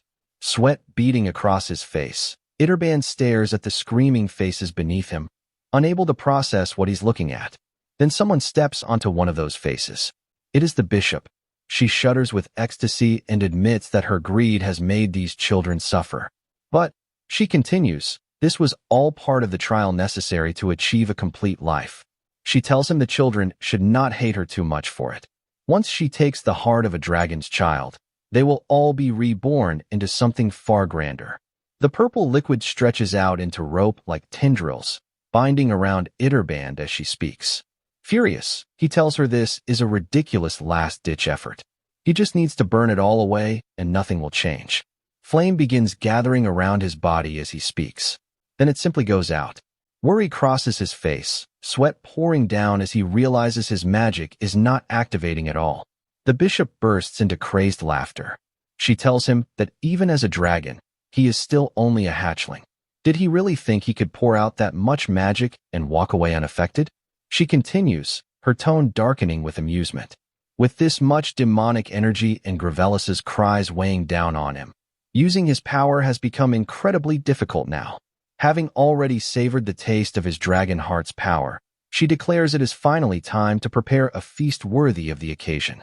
Above the ship, a massive purple magic circle forms, layered with multiple circles inside it. The bishop announces that she will offer Gravelis's resentment as a sacrifice. The moment she finishes saying it, a vast amount of dark liquid is pulled into the circle. The sky around Ronan turns an ominous shade of red, and the circle itself turns completely black. She continues, those who reach the rank of bishop or higher within their order are granted a punishing power. The wings of the stars. A power with no flaws, one that takes a different shape depending entirely on the wielder's interpretation. Iterband looks up at the sky, the black mass swirling above him, worry plain on his face. The bishop continues, these are my wings. As she speaks, white light pours out from the black mass, gathering together, slowly forming the shape of an enormous hand. It descends from the sky directly toward the ship, so massive that the ship itself looks like a speck beneath it. Iterband's face is soaked with sweat as the bishop continues speaking. There is no need to fear this, she tells him gently. He should simply let his body go, comfortably, and leave it to her. Only then will he achieve a more complete life. With a crazed smile and a strange blue glow in her eyes, she extends her hand toward him. She tells him to leave eternally with her. As she speaks, the giant hand surges down at the dragon. Then a voice cuts through the air, telling him to deliver a message to his mother. A red beam of light tears down from the sky, splitting straight through the giant hand. Someone drops down in front of Iterband. The massive hand, glowing white, has been split clean open. Ronan has arrived on the ship. He looks at Iterband and tells him it is thanks to him that he made it back home alive. A dagger rests in his left hand. His sword sits across his right shoulder, and his eyes are already locked on the bishop, a calm smile spreading across his face. The chapter opens with blood spilling across the floor. Then the full picture comes into view. A single figure with white hair sits on the ground nearby, staring at the scene in front of him. That is Guard P. He screams the director's name, with pure horror in his voice. Terranil has driven his fist completely through Karaka's body. Blood pours continuously from the wound, dripping toward where Terranil stands. Karaka looks down at himself. Pain fills every part of his expression. He squints his eyes against it. Then he lifts his gaze directly at Terranil. His face is dark. His eyes carry a death glare, locked onto the enemy. A low, guttural sound rises from Terranil, like something not quite human anymore. Terranil begins pulling his fist back out.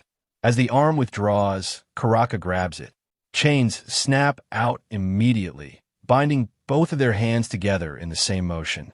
Karaka turns his head and speaks to Guard P. His eyes are glowing red behind the mask, both hands now locked together with Terranil's through the chain. He tells Guard P to run. He tells him it will be difficult, but now is the time to retreat as far as he possibly can. Guard P's voice breaks as he cries out that he cannot just leave the director behind. Karaka tells him that this is no time to be worrying about an old man like him. The shock on Guard P's face is visible. In the same breath, Karaka pulls out a knife and drives it into Terranil's shoulder. Red eyes blazing, mask still on, he tells Guard P to think of only one thing. Survive, no matter what. Live to see tomorrow. As he speaks, he twists the knife deeper into the wound.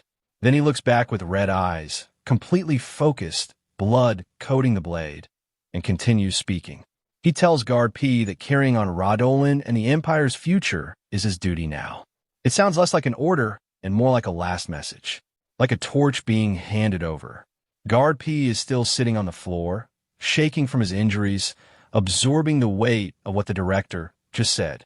He watches Karaka fight with the knife, bleeding the enemy from the shoulder wound, and then Karaka says only one final word to him. Go!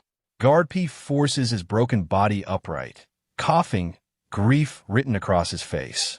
Then he turns and runs in the opposite direction from the enemy as fast as he can manage.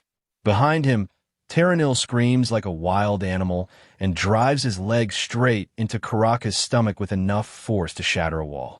The kick connects. The force tears through Karaka and launches him backward.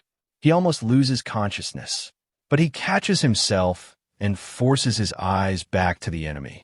He checks the wound he gave Terranil. It is already almost gone. A purple aura flares around the injury site as it heals in real time right before his eyes. Even so, Karaka does not let go.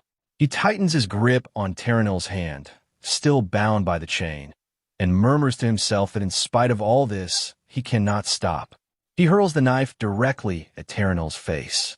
Terranil shifts just enough to avoid it and throws a punch back at Karaka. Karaka catches the punch and slashes again with the knife, his internal voice pushing him forward. Not yet, just a little more. Then Terranil's fist, purple light burning in his eyes, lands directly on Karaka's face. The mask shatters and flies off, leaving Karaka's face fully exposed. At the same moment, Karaka pulls the knife down and drives it toward Terranil's stomach. Terranil throws another fist at him, catching him square in the face again. Karaka is knocked back, but his grip on the chain does not break. Terranil raises his elbow and brings it crashing down on Karaka's chin. The impact throws Karaka back hard. Then both fighters go still. Blood pours from Karaka's mouth. His foot slips in the pool, spreading beneath him. He stands there swaying badly, while Terranil stands perfectly upright without even a hint of difficulty. A wide pool of blood surrounds them both. Karaka's face tightens in anger. He clenches his teeth, barely holding his body together by will alone. Looking down at the floor, he keeps thinking. Terranil's body regenerates just as fast as his wounds are made. He cannot damage it badly enough to matter.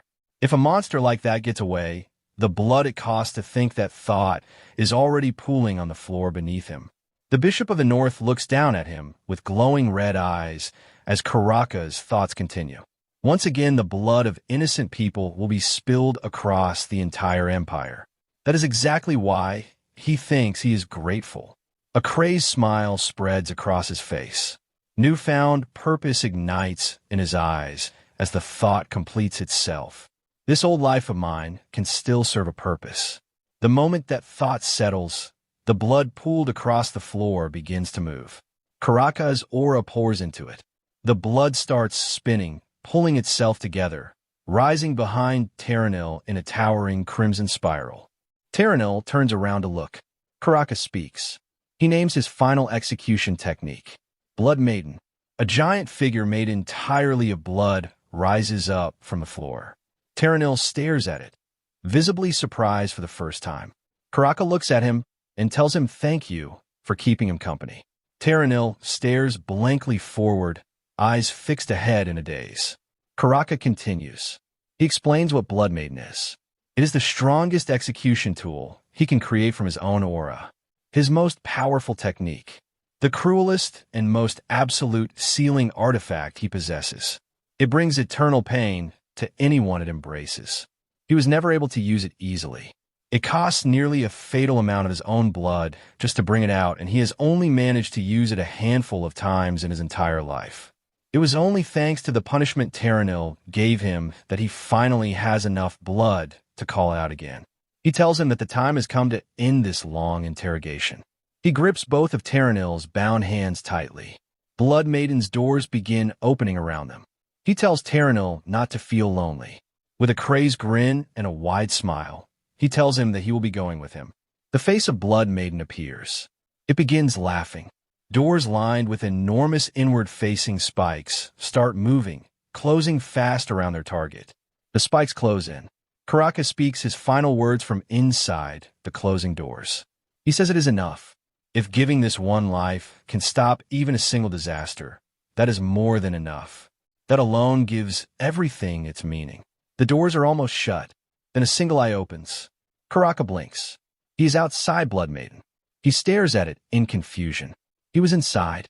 The doors were closing. And now he is standing here looking at it from the outside. He does not understand what just happened. A hand extends toward him. Blue glowing energy wraps around it. Karaka stares at the hand, completely bewildered, wondering why he is standing out here. Then a voice calls out a single word. Heal! White and blue energy floods around Karaka's entire body. He is shocked, trying to understand what is happening. Then he feels it. The hole that was punched through his stomach. Completely sealed. The wounds across his body. Gone. He looks down at himself in disbelief. The other person begins to speak. With a dry, almost amused tone, the voice tells him that at his age he is still out here on the front lines. He will never die of old age at this rate. Then it adds with something like familiar warmth that he supposes that is just one of Karaka's strengths. Karaka looks back at the figure. He stares at them. The voice continues, looking down at Karaka, sitting on the floor with a faint smile. Karaka raises his eyes toward the person standing inside a hood. Amusement settles across his face as he recognizes who it is. Standing there, hood down, blue light still sparkling in his eyes, is none other than the great mage. Loran. Karaka stares at Loran in stunned silence. He had believed that even a magic tower had been unable to locate him. A part of him wonders if the man had simply been inside the Imperial Palace all along, hiding in plain sight. Loran has no interest in catching up right now. He tells Karaka that any reunion can wait. The immediate priority is the dangerous thing standing in front of them. Without hesitation, he turns toward Blood Maiden and destroys it with a single strike. Karaka cannot believe what he just watched. That sealing technique cost him nearly his life to activate, and it is gone in one hit. Loran explains calmly that Blood Maiden is a powerful sealing art built from materialized aura. Impressive by any standard, it was simply broken apart by something more straightforward. Overwhelming physical strength. The display only fascinates him further. As the shattered seal dissolves, Terranil steps out of it, and he is not the same. His appearance has shifted into something more terrifying than before, and the power radiating off him has climbed far beyond what either of them faced earlier. Karaka senses it immediately. It is not just battle aura anymore. An overwhelming aura of death surrounds Terranil now. The true extent of what he has been holding back finally visible. Loran understands what happened. Blood Maiden unintentionally shattered the final seal that had been restraining Terranil all along. What they're looking at now is the soul's final blaze, burning at its absolute brightest in the moments before it goes out completely. Left alone, Terranil would eventually destroy himself. Loran has no intention of letting it play out that way. There's also something he wants to confirm before the end arrives. A confident grin spreads slowly across his face. Terranil does not give them time to think. He lets out a deafening roar and launches himself straight at both of them. An enormous wave of aura erupts from his body, shaking the entire space around them. Loran moves to intercept, raising his mana to block the incoming force. Terranil closes the distance in an instant and drives a devastating punch into both of them. The impact sends Loran and Karaka flying in opposite directions. Karaka crashes far across the room. Loran hits the ground hard. Karaka looks over and shouts a warning. Before Loran can fully recover, Terranil is already on him again, another crushing punch landing before he can respond. The impact completely destroys the ground around the point of contact. Blood drips from Loran's hand, not from the punch landing, but from the force of hitting the ground after barely dodging it at the last possible moment. Even Terranil seems surprised the blow missed. Loran looks at him with genuine admiration. He acknowledges that Terranil must have been an unmatched warrior during his lifetime. The power behind every strike is terrifying. He admits that aside from the Sword Saint, nobody has ever managed to crack his defenses like this. Close combat is not his specialty, but he decides now is the time to find out exactly how durable Terranil really is. He activates everything at once. Shield, Aegis Dragon, King's Might, Giant God's Tendons, Blessing of Steel, Roar of Thunder, Primordial Ignition, all of it stacked simultaneously. He clenches his fist and moves. The punch sends Terranil blasting across the battlefield. Before he can find his footing, Loran activates Sprint of the North Wind, Blessing of the Gale, Torrent of the Supernova, and Meteor's Pursuit in the same breath, closing the distance instantly and following up with a kick that launches him even further. Terranil charges back immediately, rage pouring out of him. Loran sidesteps the strike effortlessly, leaping clear before it can connect. Terranil grits his teeth. Loran takes stock of what just happened. He stacked dozens of top-tier buffs simultaneously. Every single one of those attacks carried enough force to level an entire mountain. And Terranil walked through all of it, rather than alarm him. That fact seems to delight him. Terranil roars and throws everything he has left into a single devastating blow. The impact destroys the wall entirely, sending Loran crashing through the ruins and into what lies beyond it. He emerges on the other side, completely unharmed. Before Terranil can follow through, Loran reaches out and grabs him with one hand. Something shifts in his expression as he holds him there. He thinks about what he is looking at. Warriors of this magnitude existing on the other side, and they even possess the power of the stars on top of it. Terranil has become something far more than a curiosity. Terranil responds to this by roaring directly in his face and clenching his teeth harder. Loran slams him into the ground and throws him clear.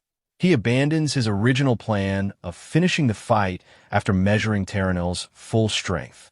The specimen in front of him is simply too fascinating to end that quickly. Terranil charges again. This time Loran releases his mana directly toward him. The effect is immediate. Terranil stops, visibly stunned, looking down at himself with confusion spreading across his face. Loran tells him what it is. A spell he perfected after years of traveling the world. He built it specifically for acquiring valuable specimens. He has been waiting a long time to use it on someone truly worthy of being its first target. He activates it fully. Loran-style collection magic. Zero Zone. Terranil shrinks instantly, reduced to the size of a small doll in the span of a single breath.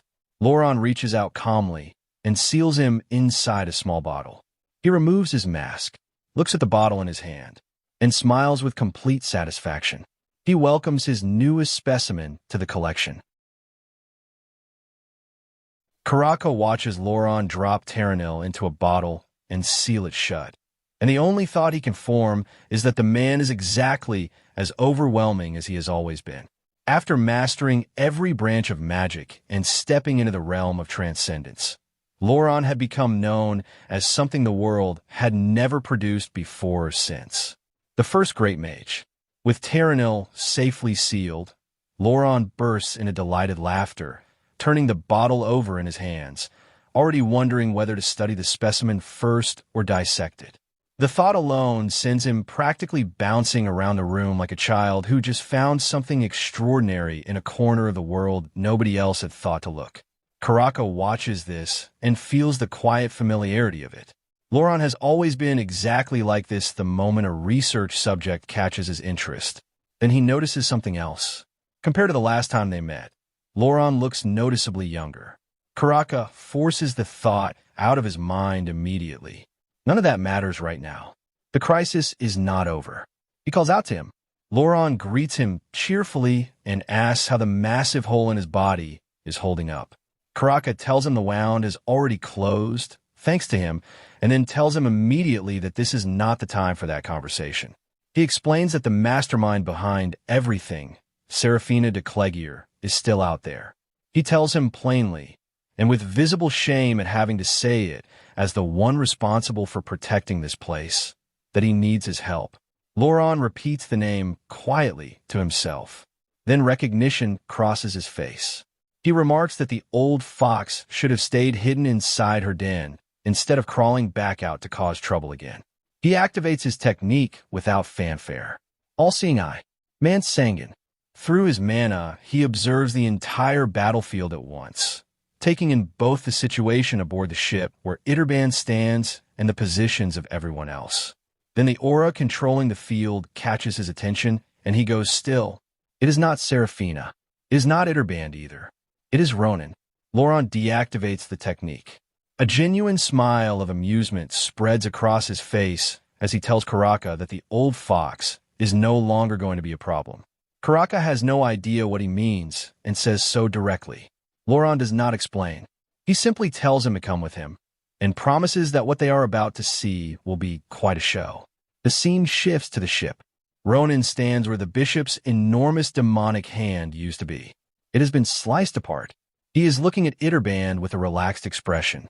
Itterban cannot process what he just watched. That monstrous hand summoned by the bishop was something he himself could not deal with. It existed outside the normal laws of the world, and Ronan cut straight through it like it was nothing. He realizes that the sword strike transcended the laws of physics themselves. The realm of power behind it is comparable to his mother's sacred flames. He cannot understand how an ordinary human is capable of wielding something like that. Ronan catches the stunned look on his face and grins. He tells him it is refreshing to finally see him make a frightened expression, and adds that he must have been so terrified he nearly lost control of himself. Then he laughs openly. Itterban explodes with outrage, demanding to know how a human dares speak to the great dragon race this way. Ronan cuts him off before he can finish, and tells him casually to make sure he passes a message to his mother. Tell her that a pathetic little human just saved his life. He finishes with an unusually unsettling grin directed straight at the dragon's face. Itterban shouts at him to shut up. Ronan notices his own hand trembling. He looks at it. The backlash from using the technique, even once, has already started. This is the Savior's swordsmanship, a technique that worked flawlessly before because it was used inside a mental world where the body's physical limits simply did not exist. Out here in reality, he can feel his life force draining from that single strike. If he keeps using it in his current condition, he will end up in a coffin. He makes a mental note that overcoming that limitation is a problem for the future, and then puts the thought away entirely. He turns back to the bishop. He asks her why she looks so shocked, and wonders out loud whether that demonic hand was really that precious to her. The bishop is broken, not just physically. Something inside her has collapsed. She tells herself that what she just witnessed is impossible, repeating it like a mantra, trying to reject what her own eyes showed her. But she cannot. The sword strike Ronan just used carries a resemblance to the sacred absolute power that once tore through her wing. The resemblance is too precise to dismiss. Too deliberate to be coincidence. Terror floods through her as a memory surfaces. The day the hierarch spoke to her directly. The hierarch had told her that the bishops were the strongest pillars of the starlight, that as long as the blessing of the stars remained with them, no enemy on earth could threaten them. But there was one exception. If she ever encountered someone carrying power equal to the hierarch's own, she was to treat that person as a greater danger than every heretic in the world combined. She was to eliminate them without hesitation, even at the cost of her own life. The memory ends. She forces herself back on her feet, hands trembling. She declares herself Serafina de Clegier, Bishop of the Holy Northern Diocese. She accepts the hierarch's divine command. She will carry it out now. An endless mass of black, demonic energy begins gathering around her. Ronan watches it build and wonders what exactly is happening. Itterband recognizes it immediately. It is demonic energy overflowing with pure malice, a grudge constructed by sacrificing her own life as the fuel. The bishop tells Ronan, the seed of evil who dares threaten the stars, to prepare himself. She will destroy him without fail. She even manages a confident grin as the energy continues building around her. Before the transformation can finish, Ronan drives his sword straight through her chest. She freezes. He tells her calmly that he has no intention of standing around waiting for her to finish transforming. There is simply no reason to do that. He activates Ronan Aura number 1. Spiderweb. The bishop recognizes the pressure the instant it hits her, and her horror is immediate. She knows this aura. It belongs to Dolan. But this version is not remotely comparable to anything that young man ever possessed. The pressure is on a completely different level. Ronan cleanly takes her head off before she can recover. He watches it regenerate and remarks without any particular emotion that he figured she would not go down that easily. Regeneration as well. Of course, her head fully restored. The bishop glares at him with undiluted hatred. Ronan clenches his fist. He tells her that her timing is actually perfect. He needed a proper warm-up anyway. She will do nicely as a punching bag. He activates Lion's Claw. The punch drives directly into her face with overwhelming force. Blood bursts from her mouth as the impact lands. He tells her to bite down hard because they have not even started yet. He keeps going. Punch after punch. The barrage relentless.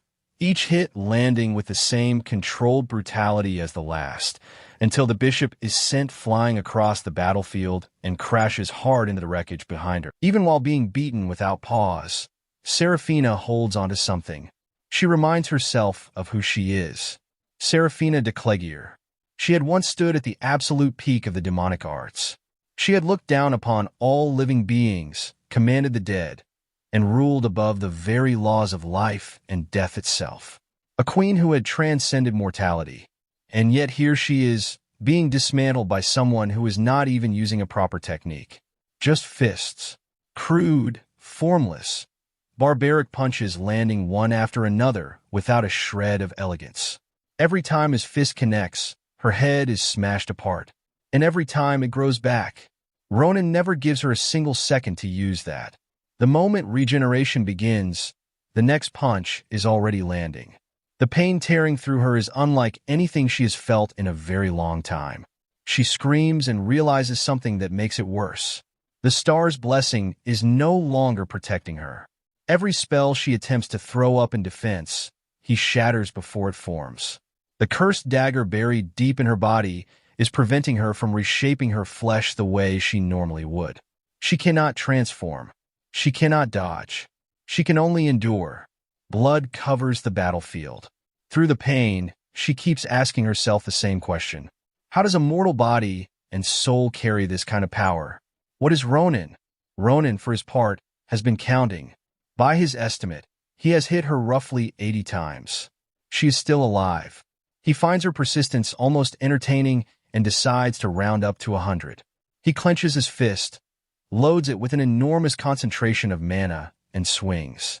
This one is different from the rest. Her head leaves her body completely and sails through the air before hitting the water below with a splash. Ronan watches with a cold expression. Her regeneration is noticeably slower this time. He wonders briefly if she has finally hit her limit, She is not. Horrifying demonic limbs erupt from what remains of her mutilated body and wrap around Ronan, pinning him in place. At the same time, her form tears itself apart and rebuilds into something no longer recognizable as human. More demon than person now, a wide and hateful grin stretching across what remains of her face. She tells him that she never wanted anyone to see her like this. As her vanguard, she had always maintained a certain image. But Ronan forced her here, and now she is going to make him suffer so completely that even death will not be an escape for him. Her hand reshapes into an incredibly sharp demonic dagger and drives straight toward him. His sword is near his leg. He does not panic. He lifts it with his foot, catches the hilt in his mouth, and with one clean motion brings it around in a full slash that cuts Seraphina's body into two separate halves. She hits the ground in pieces, blood pouring from her mouth as she screams. Ronan stands over her, sword still wet, looking down without particular emotion. He reflects that there was never really any need to ask who she was or why she came here. People like her always dress slaughter up as salvation. That is the only thing her kind ever truly believes in. He tells her that since she devoted herself to destruction, she should already be prepared to receive it in return. Seraphina refuses to accept any of it. She is grinding her teeth, telling herself over and over that she is the queen of life and death, the apostle who serves closest to the stars, that death itself cannot reach her. She cannot be losing to this boy. She will not. Then she opens her mouth and releases everything. An enormous torrent of demonic energy pours directly from her, so destructive it begins consuming her own body as it leaves her. It is the kind of power that does not care what it burns on the way out. Ronan is genuinely shocked by the sheer insanity of it. She is willing to destroy herself if it means taking everything around her with her. The wave surges toward him and nearly closes the gap entirely. Then flames cut across the battlefield and slam into the demonic energy head-on. An inferno crashes against the surge and holds it, pushes it back, suppresses it completely. Ronan turns to find the source. It is Iterband, fighting at full strength, pouring everything he has into the counter, his fire neutralizing Seraphina's final attack completely. Once the energy is gone, Iterband tells Ronan that with this the debt is settled. Ronan saved his life earlier. That has now been repaid. With that done, there is something he wants Ronan to take back. Ronan thanks him, but genuinely does not follow what he means. Iterband, with visible frustration and embarrassment, demands that Ronan withdraw the earlier claim that he had been so terrified during the fight he nearly lost control of himself. Ronan agrees to let it go, then immediately adds that he is surprisingly petty for a dragon. That irritates Iterband even further. Ronan sets it aside and looks back across the battlefield. He wonders whether Seraphina actually died this time.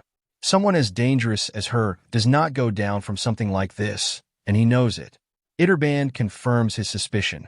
At the exact moment she released that massive surge of demonic energy, he sensed a second spell activating beneath it. The self-destruction was a cover. She used the window it created to transfer her consciousness into another body that had been magically prepared and connected to her in advance. She is gone. Ronan stares at him and asks why he did not stop her the moment he sensed it.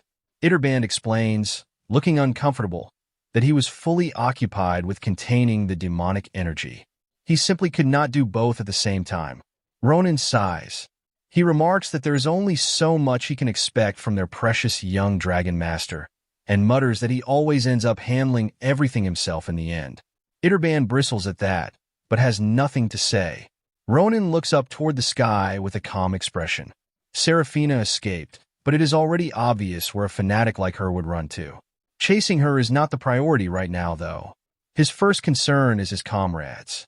High above the battlefield, he spots them, Assel and Erzabet, floating down through the air with relieved smiles on their faces, their own fight finished. They descend gently and make their way toward him. Erzabet looks at Ronan's condition and reflects quietly that she had thought they had already seen the worst of what this situation could throw at them. Looking at him now, she decides she will never make that mistake again. Assel is buzzing with excitement. She tells Ronan that watching him deal with that massive threat in an instant was something else entirely, and admits with a laugh that she still has a long way to go before she reaches his level. Ronan tells her not to sell herself short. He says she actually surprised him back there. Those two opponents were not easy by any measure, and she walked away without a scratch. He grabs her by the head and starts patting it with genuine pride. He does the same to Erzsébet. Erzsébet immediately protests, saying loudly that Adeshan is the only person permitted to pat her head and demanding that he stop at once. Assel, pinned under the same treatment, complains that she cannot breathe. Iterband watches all of this in silence. Something about the scene pulls a memory loose. His mother's words, spoken to him a long time ago. She had reminded him that the world was vast, that he might consider himself above every other species, and even the great dragons were not exempt from mistakes. But making mistakes did not make them lesser. True greatness came from accepting one's faults, learning from the strengths of others, and having the courage to develop one's own. That, she told him, was what truly defined greatness. She had teased him gently for struggling to accept it, and acknowledged that someone raised within the sacred lands would naturally find it difficult. But just as she had come to understand it herself, she believed he would encounter something one day that would pull his soul out of the shallow well it had been sitting in. The memory fades. Ronan is still patting the two of them. They are laughing now despite their protests. Iterband watches and finally understands what his mother meant. This must have been exactly what she was talking about. He smiles quietly and remarks that they really are living through the best years of their lives. Then someone lands in front of them in the strangest possible way, touching down upside down before righting himself as if this is entirely normal. It is Loran. Everyone stares. Iterband looks genuinely surprised to see him here and wonders what brought him to this place. Loran smiles warmly and tells him that it has been quite a while. Then he calls him by his old nickname, Sparky. The moment that name lands, Iterband goes rigid with embarrassment and fury. Ronan, Erzsébet, and Assel all turn to stare at him with the same expression. Iterband rounds on Loran and demands to know how long the old man intends to keep using a name that was given to him before he was even born. Loran chuckles and tells him he is getting quite prickly now that he has hit puberty, then adds that Navardoj must be very worried about him. Erzsébet and Assel look at each other, stunned. They start piecing together who they are actually looking at. The only archmage in human history to have mastered every form of elemental magic. The man who stepped beyond the boundary of magic entirely and into something else. The first great mage, Loran. Loran casually flips his hair and confirms it without a hint of modesty. Erzsébet and Assel immediately light up, expressing enthusiastically how honored they are to be standing in front of him. Loran smiles and tells them not to worry about formalities. He says the honor is entirely his, getting to meet such promising young talent. He extends the same toward Ronan. Ronan has been unusually quiet through all of this. Loran notices. He remarks that most younger people tend to freeze the moment they hear his name. Ronan just smiles and tells him that he already knew he had been watching them. And beyond that, a person's name has never been the thing that matters to him. What matters is the kind of person they actually are. As he says it, a memory surfaces. A battlefield. An old man fighting alongside him in the middle of a war. The old man tells him to loosen up and stop talking as though every sentence might be his last. He tells him to focus on the Ayat straight ahead while he handles the other opponent. Then he adds that once this war is over, Ronan will have become a hero, and everyone, including himself, will be there to testify to what he did. When that day comes, he promises to treat him to a proper cup of tea. The memory dissolves. Karaka arrives, cutting through the moment with an apology for the interruption. But his expression is serious. He tells everyone plainly that it is far too early to lower their guard. A woman who defied the laws of death itself could not have been finished off so simply. He is certain that Seraphina is already moving toward the Witch of Winter. Elsewhere in Rod Olin, a hooded figure is making its way toward the abyss. Moving through the corridors, the figure turns over everything that just happened. The humiliation of it sits heavy. None of this should have been possible. If the attacks had continued any longer, there would have been nothing left. Terranil's presence has gone completely silent. Every contact with the dolls scattered across Rodolan has been cut off simultaneously. That kind of total erasure requires magic that far outpaces anything the figure possesses. There is only one person alive capable of that. Ronan. The figure curses him bitterly. If that man had arrived alongside whoever else was on that battlefield, escape would not have been an option at all. But returning empty-handed is not acceptable either. If a defeat has to be announced, at least something needs to be brought back with it. The figure calls out to Evelyn Droza. It is time to wake up. Mana pours outward from the figure and flows into the ice surrounding Evelyn. The frozen prison begins, fractures spreading across the surface as the seal starts giving way. As the ice breaks, the scene pulls into the past. Evelyn is at Phelion. Her mother is standing in front of her, badly injured, clearly having barely survived something terrible. Evelyn cannot understand how she ended up here or what happened to her. Her mother breaks down completely and tells her that it is over. The enemy found out everything. Flames and nothing but chaos are waiting in the north. The people of the Droza family tried to resist the Akalugia, but there was never any real chance. She is the only one who made it out. Evelyn struggles to process any of it. She cannot understand why the Akalugia would even come after them. What reason could they possibly have? Her mother's expression hardens. She asks her daughter if she truly believes her own mother would lie to her in a moment like this. She tells her that her father fought until the very end for their family, that even his final dying wish was crushed before it could be honored. Evelyn begins trembling.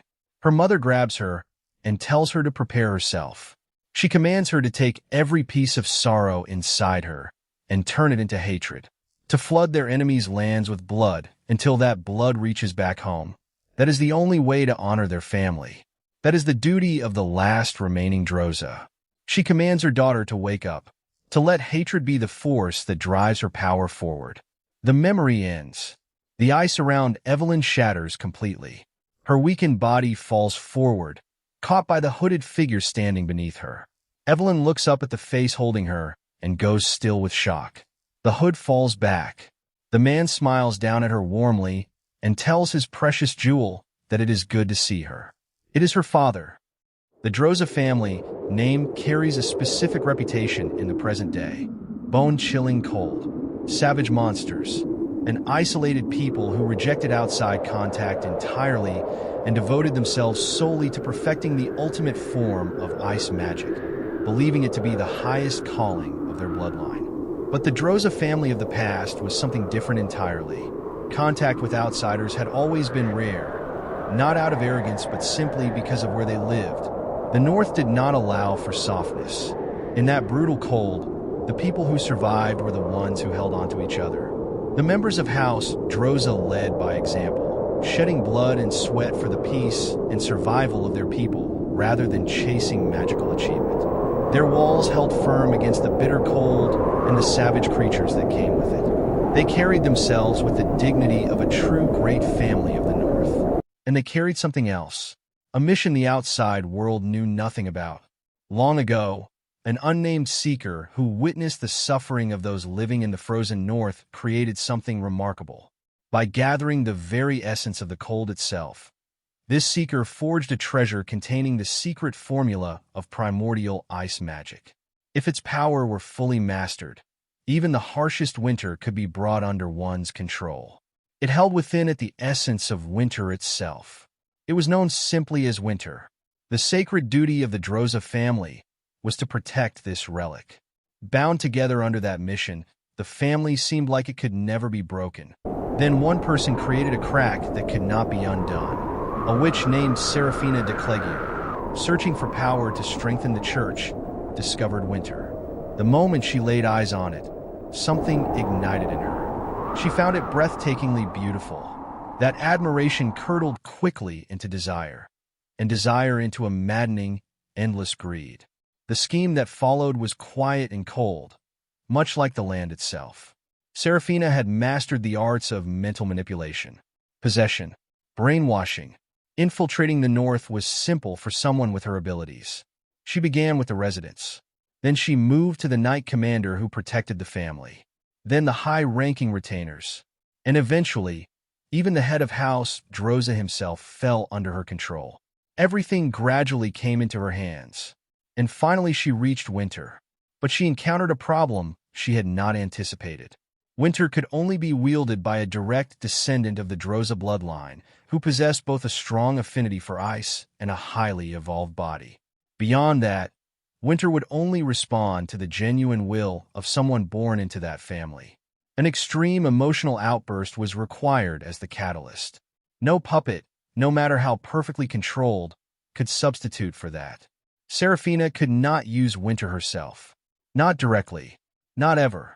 So she changed her approach entirely. Rather than controlling individuals, she decided to rewrite the family itself. She would reshape the Droza bloodline's purpose, redefine their mission, rebuild their identity from the roots up according to her own design. And after many long years, the transformation was complete.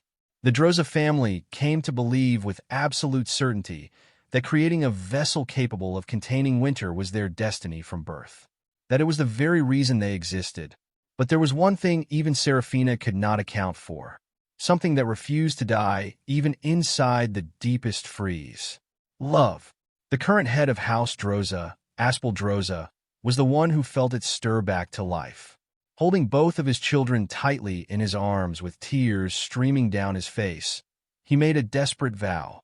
Whatever it cost him, he would protect his two children from what their own family had become. With that resolve burning inside him, Aspel went to meet Seraphina. She greeted him as the head of the family and acknowledged his arrival. Aspel bowed deeply and addressed her as the great mother and the spirit of their family. Seraphina accepted the greeting and called him her loyal servant. She asked what had brought him to her. Standing before her, Aspel already knew the truth. There was no path forward as long as Seraphina existed. No one within the family could rebel against her. If anything was going to change, it would require outside power. Power from a family so formidable that even she could not simply reach into it and take control. He presented his proposal. He suggested selecting members of the Droza family and planting them inside the Akalugia household as spies. Seraphina listened carefully. Aspel continued, explaining that the Akalugia were comparable in standing to the Grania family and held the firm trust of the imperial family itself. If they established roots within Akalugia now, then when the stars finally arrived, those roots would bloom into something that could not be ignored. And because Akalugia accepted people on talent alone, gaining entry should not prove too difficult. Seraphina listened to all of it with a faint smirk. She called it a good idea and gave Aspel permission to proceed however he saw fit. The matter was in the family head's hands. Aspel accepted with a respectful bow and promised to do his utmost. For the first time, he felt something close to relief. Everyone else had fallen, but there was still one person he could trust completely. His eldest son, Habel. Habel believed in his father's will. Aspel was certain that his son could find a way to melt this frozen winter from the inside. He spoke with Habel privately. As a father, the weight of placing this burden on his son's shoulders filled him with shame. Habel looked at him and smiled, telling him there was nothing to feel ashamed about. He understood that this was something that simply had to be done. He would do it for the future of House Droza. He would do it for Evelyn's tomorrow. He promised his father that he would open a path forward for their family. One day later, Aspel's hope was gone. Seraphina appeared before him. In her hand was the severed head of Habel. Aspel went completely still with terror. Seraphina looked at him with a cold grin and reminded him that he was fortunate to have more than one child. That meant he still had one more chance. She made it clear that she hoped he would not disappoint her again, and she added, without changing her expression, that otherwise his wife's hands would be the ones stained with their daughter's blood. Aspel broke completely. He sank to the ground holding Habel's head in his hands, crying without restraint or dignity, the sound of it filling the silence around him. That day he understood the truth at last. There was no escaping this winter. Every step he took to fight, it only brought him closer to losing everything that remained. There was only one option left. Evelyn had to become the vessel for Winter. She had to become someone so powerful that no one would ever dare touch her again. He restrained her, bound her hands and feet to a chair so she could not move. Evelyn looked at her father with wide, terrified eyes and told him she was scared. Aspel stood before his daughter with overwhelming mana gathering in his hand, his face a ruin of anger and pain and desperation. He told her, through gritted teeth, that the Akalugia killed her brother, that they were wicked and merciless and had taken Habel's life. He ordered her to take the essence into her body. He demanded that she absorb winter. He told her she had to do it, for the revenge of their family. He released his mana directly into her. The power flooded through Evelyn's body all at once. She screamed from the pain of it, desperate and uncontrolled, begging him to stop. She apologized. She promised she would do better. She cried that it hurt. She pleaded for it to end. Aspel could not stop. Tears ran down his face as he kept going. He was destroying his own daughter, and he believed, with everything broken inside him, that this was the only way left to protect her. 10 years passed. Everything had changed. The small girl who had once cried and begged her father to stop had become something else entirely. Evelyn Droza had successfully become the vessel of winter. The essence of the cold itself now lived inside her body, bound there by chains and kept in place by restraints she could not break free from. Seated before her was Serafina de Clegier, looking at Evelyn with a cold and satisfied smile on her face. Evelyn is out of the ice. Her father holds her, and for just a moment everything feels like it might be real. He is smiling, relief in his eyes. He tells her gently that he has something she needs to know, the truth about the Droza family. All of it. He acknowledges how shocking this must be for her. He tells her that the revenge she devoted her entire life to, the hatred toward the Akalugia that was poured into her like a poison, was never the real story. It was a veil pulled over everything to hide what was underneath. He tells her that the father she believed had used her as nothing more than a tool for his revenge had actually loved her more than anyone else in this world. That he had fought until the very end trying to save her. That everything, every terrible thing, has finally reached its end. Evelyn is trembling. Tears begin falling.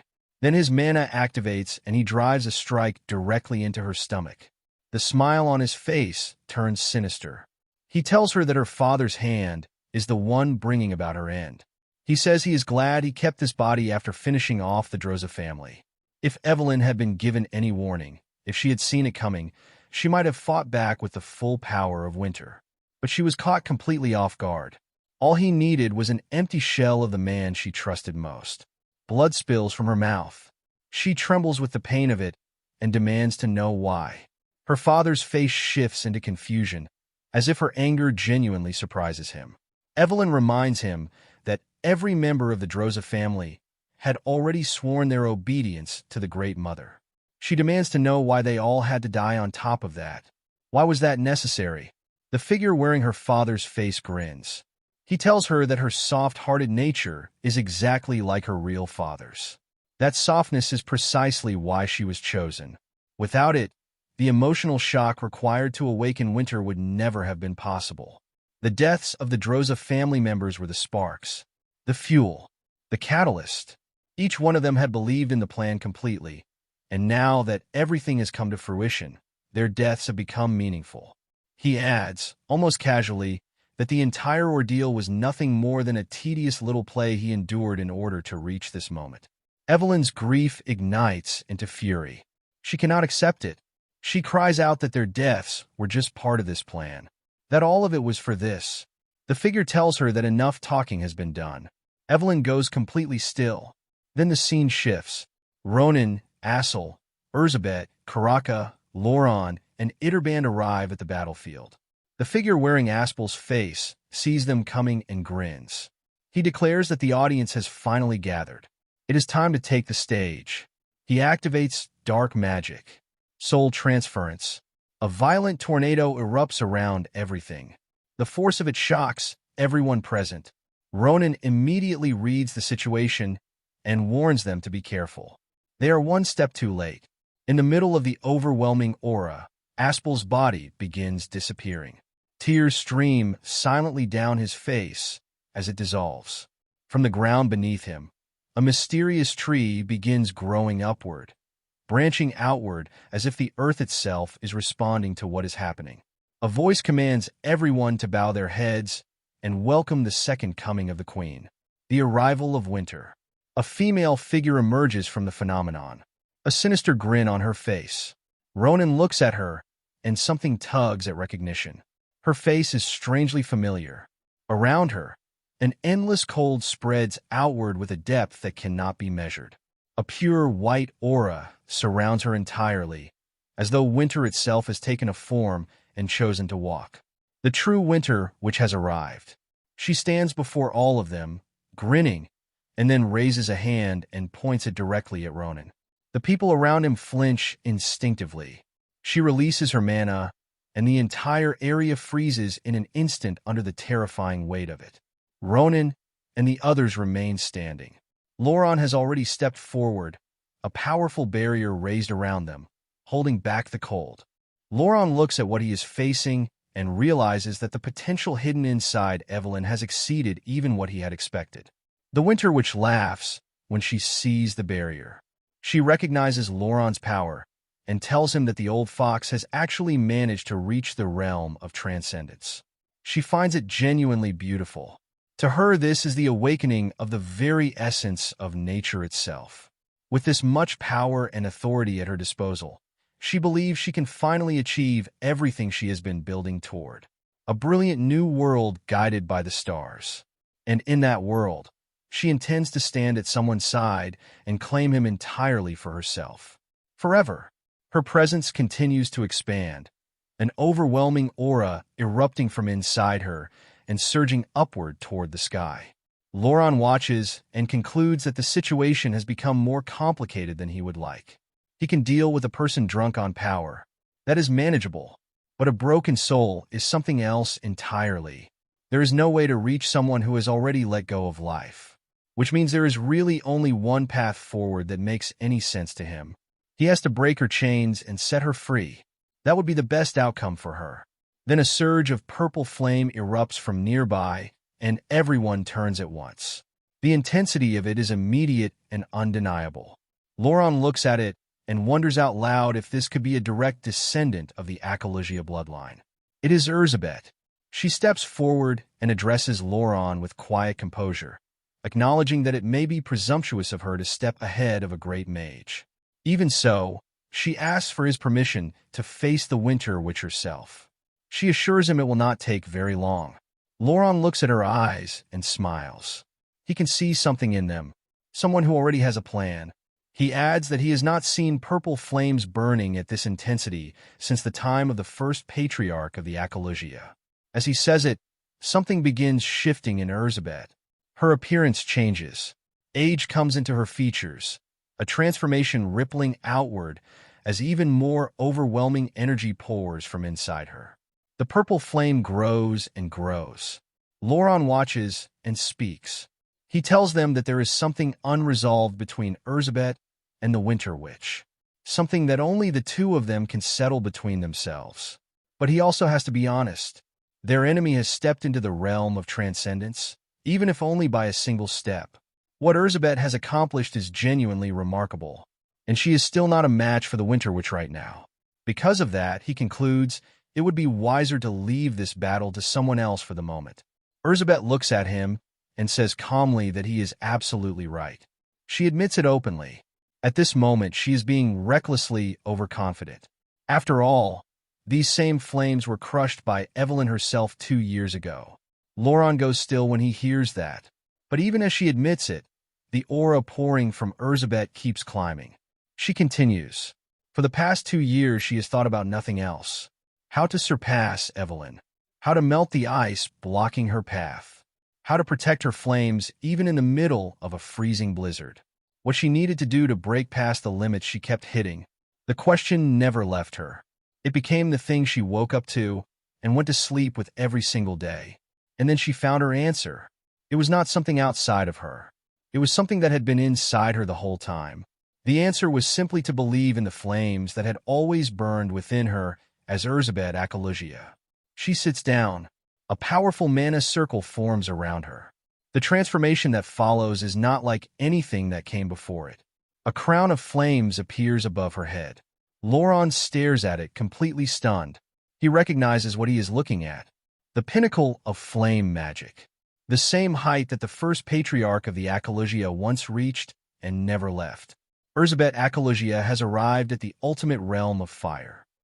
There is a system in this land for measuring how far a mage has come. It is called the circle. Every mage begins at the first. Through intense academic research and mental enlightenment, they advance one step at a time. The prodigies of great families can reach the fifth. True geniuses, those rare ones who distinguish themselves above everyone else, rise to the sixth and become qualified to stand among the court mages. The seventh and eighth circles are known as the limits of mortal achievement. Those who reach them make their way to the Mage Tower and leave their mark at its summit.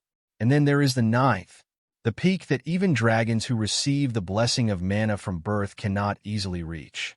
The stage where a mage realizes the truth of the elements and achieves complete unity with them.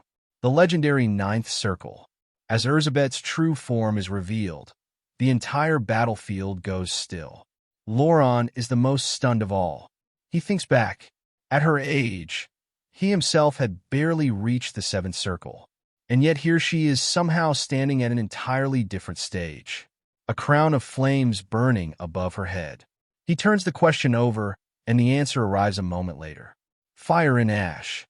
The powerful flame attribute magic grimoire passed down from the very first generation of the Akalogia family.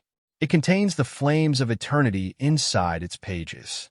It was eventually banned because merely opening it could threaten the lives of everyone nearby. Ronan knows it was sealed under the founder's direct command. And yet somehow this young woman obtained it herself and used it anyway. This child has bet her life on this fight. As Erzsébet begins walking toward the Winter Witch, completely surrounded by flame, Ronan calls out to her. He tells her he cannot sit by and watch a member of his club lose twice right in front of him. He tells her to do her best with a grin on his face. Erzsébet glances back at him with a calm, confident smile, flame wrapping around her. She tells him to just watch. She turns and faces the Winter Witch. On one side, ice. On the other, fire. The two of them standing apart from everything else on a frozen battlefield. The Winter Witch looks at her with a crazed expression and laughs. She mocks Ronan for going senile, sending a young girl against her even after knowing exactly what she is capable of. She asks Erzsébet if she still looks down on her, if she still sees the weak follower who once had to beg for mercy. The veins in her head begin showing as the madness in her eyes sharpens. She tells Erzsébet directly that she is going to make the Akalogia family pay the price for their arrogance today. She warns her to back out while she still has the chance. Even if she refuses to step forward, the Winter Witch declares that she will harvest her body herself. Erzsébet's voice is completely calm when she responds. She tells her that the Winter Witch is not the person she actually wants to face. She has no business with a parasite. The death glare she delivers with it is cold enough to match the battlefield around them. The moment Erzsébet says it, veins pop across the Winter Witch's face. A crazed grin spreads wide. She begins walking forward and tells her she is only calling pain down on herself. Then she takes one step, and the entire area becomes ice. Sharp chunks of it shoot directly toward Erzsébet at speed. Erzsébet stands perfectly still. Then she raises her hand and calls the first spell from Fire and Ash. Prologue, Verse 1. Ignifer.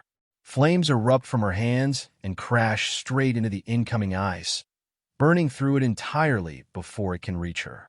The Winter Witch channels her mana and answers. Two enormous ice dragons materialize around Erzsébet, roaring, surrounding her from multiple directions at once. Their mouths open, and they come straight for her. At the same time, the Winter Witch moves in from behind, trying to pin her down while the dragons close from the front. Erzsébet is surrounded on every side.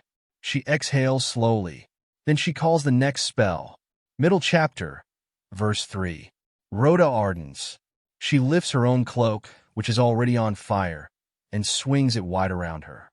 A massive wall of flame erupts in every direction simultaneously, consuming the dragons and the ice coming at her from the front and burning outward to meet the Winter Witch coming from behind. Everything collides at once. The clash sends a shockwave of energy rippling across the entire area. Ronan raises a barrier to keep the rest of the group from being caught in it. When the energy settles, both fighters are still standing. The Winter Witch raises her weapon and uses it to cut through the flames surrounding her, forcing them back. Erzsébet watches as she lifts the weapon again and drives it forward in a direct attack. Before it can reach her, Erzsébet taps the floor with her foot.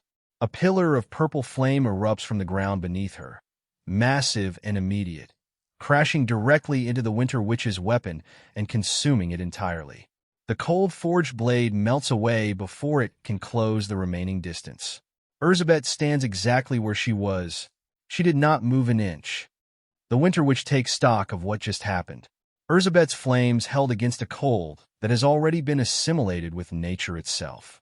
She finally understands the reason behind the attitude. Even so, she does not look impressed.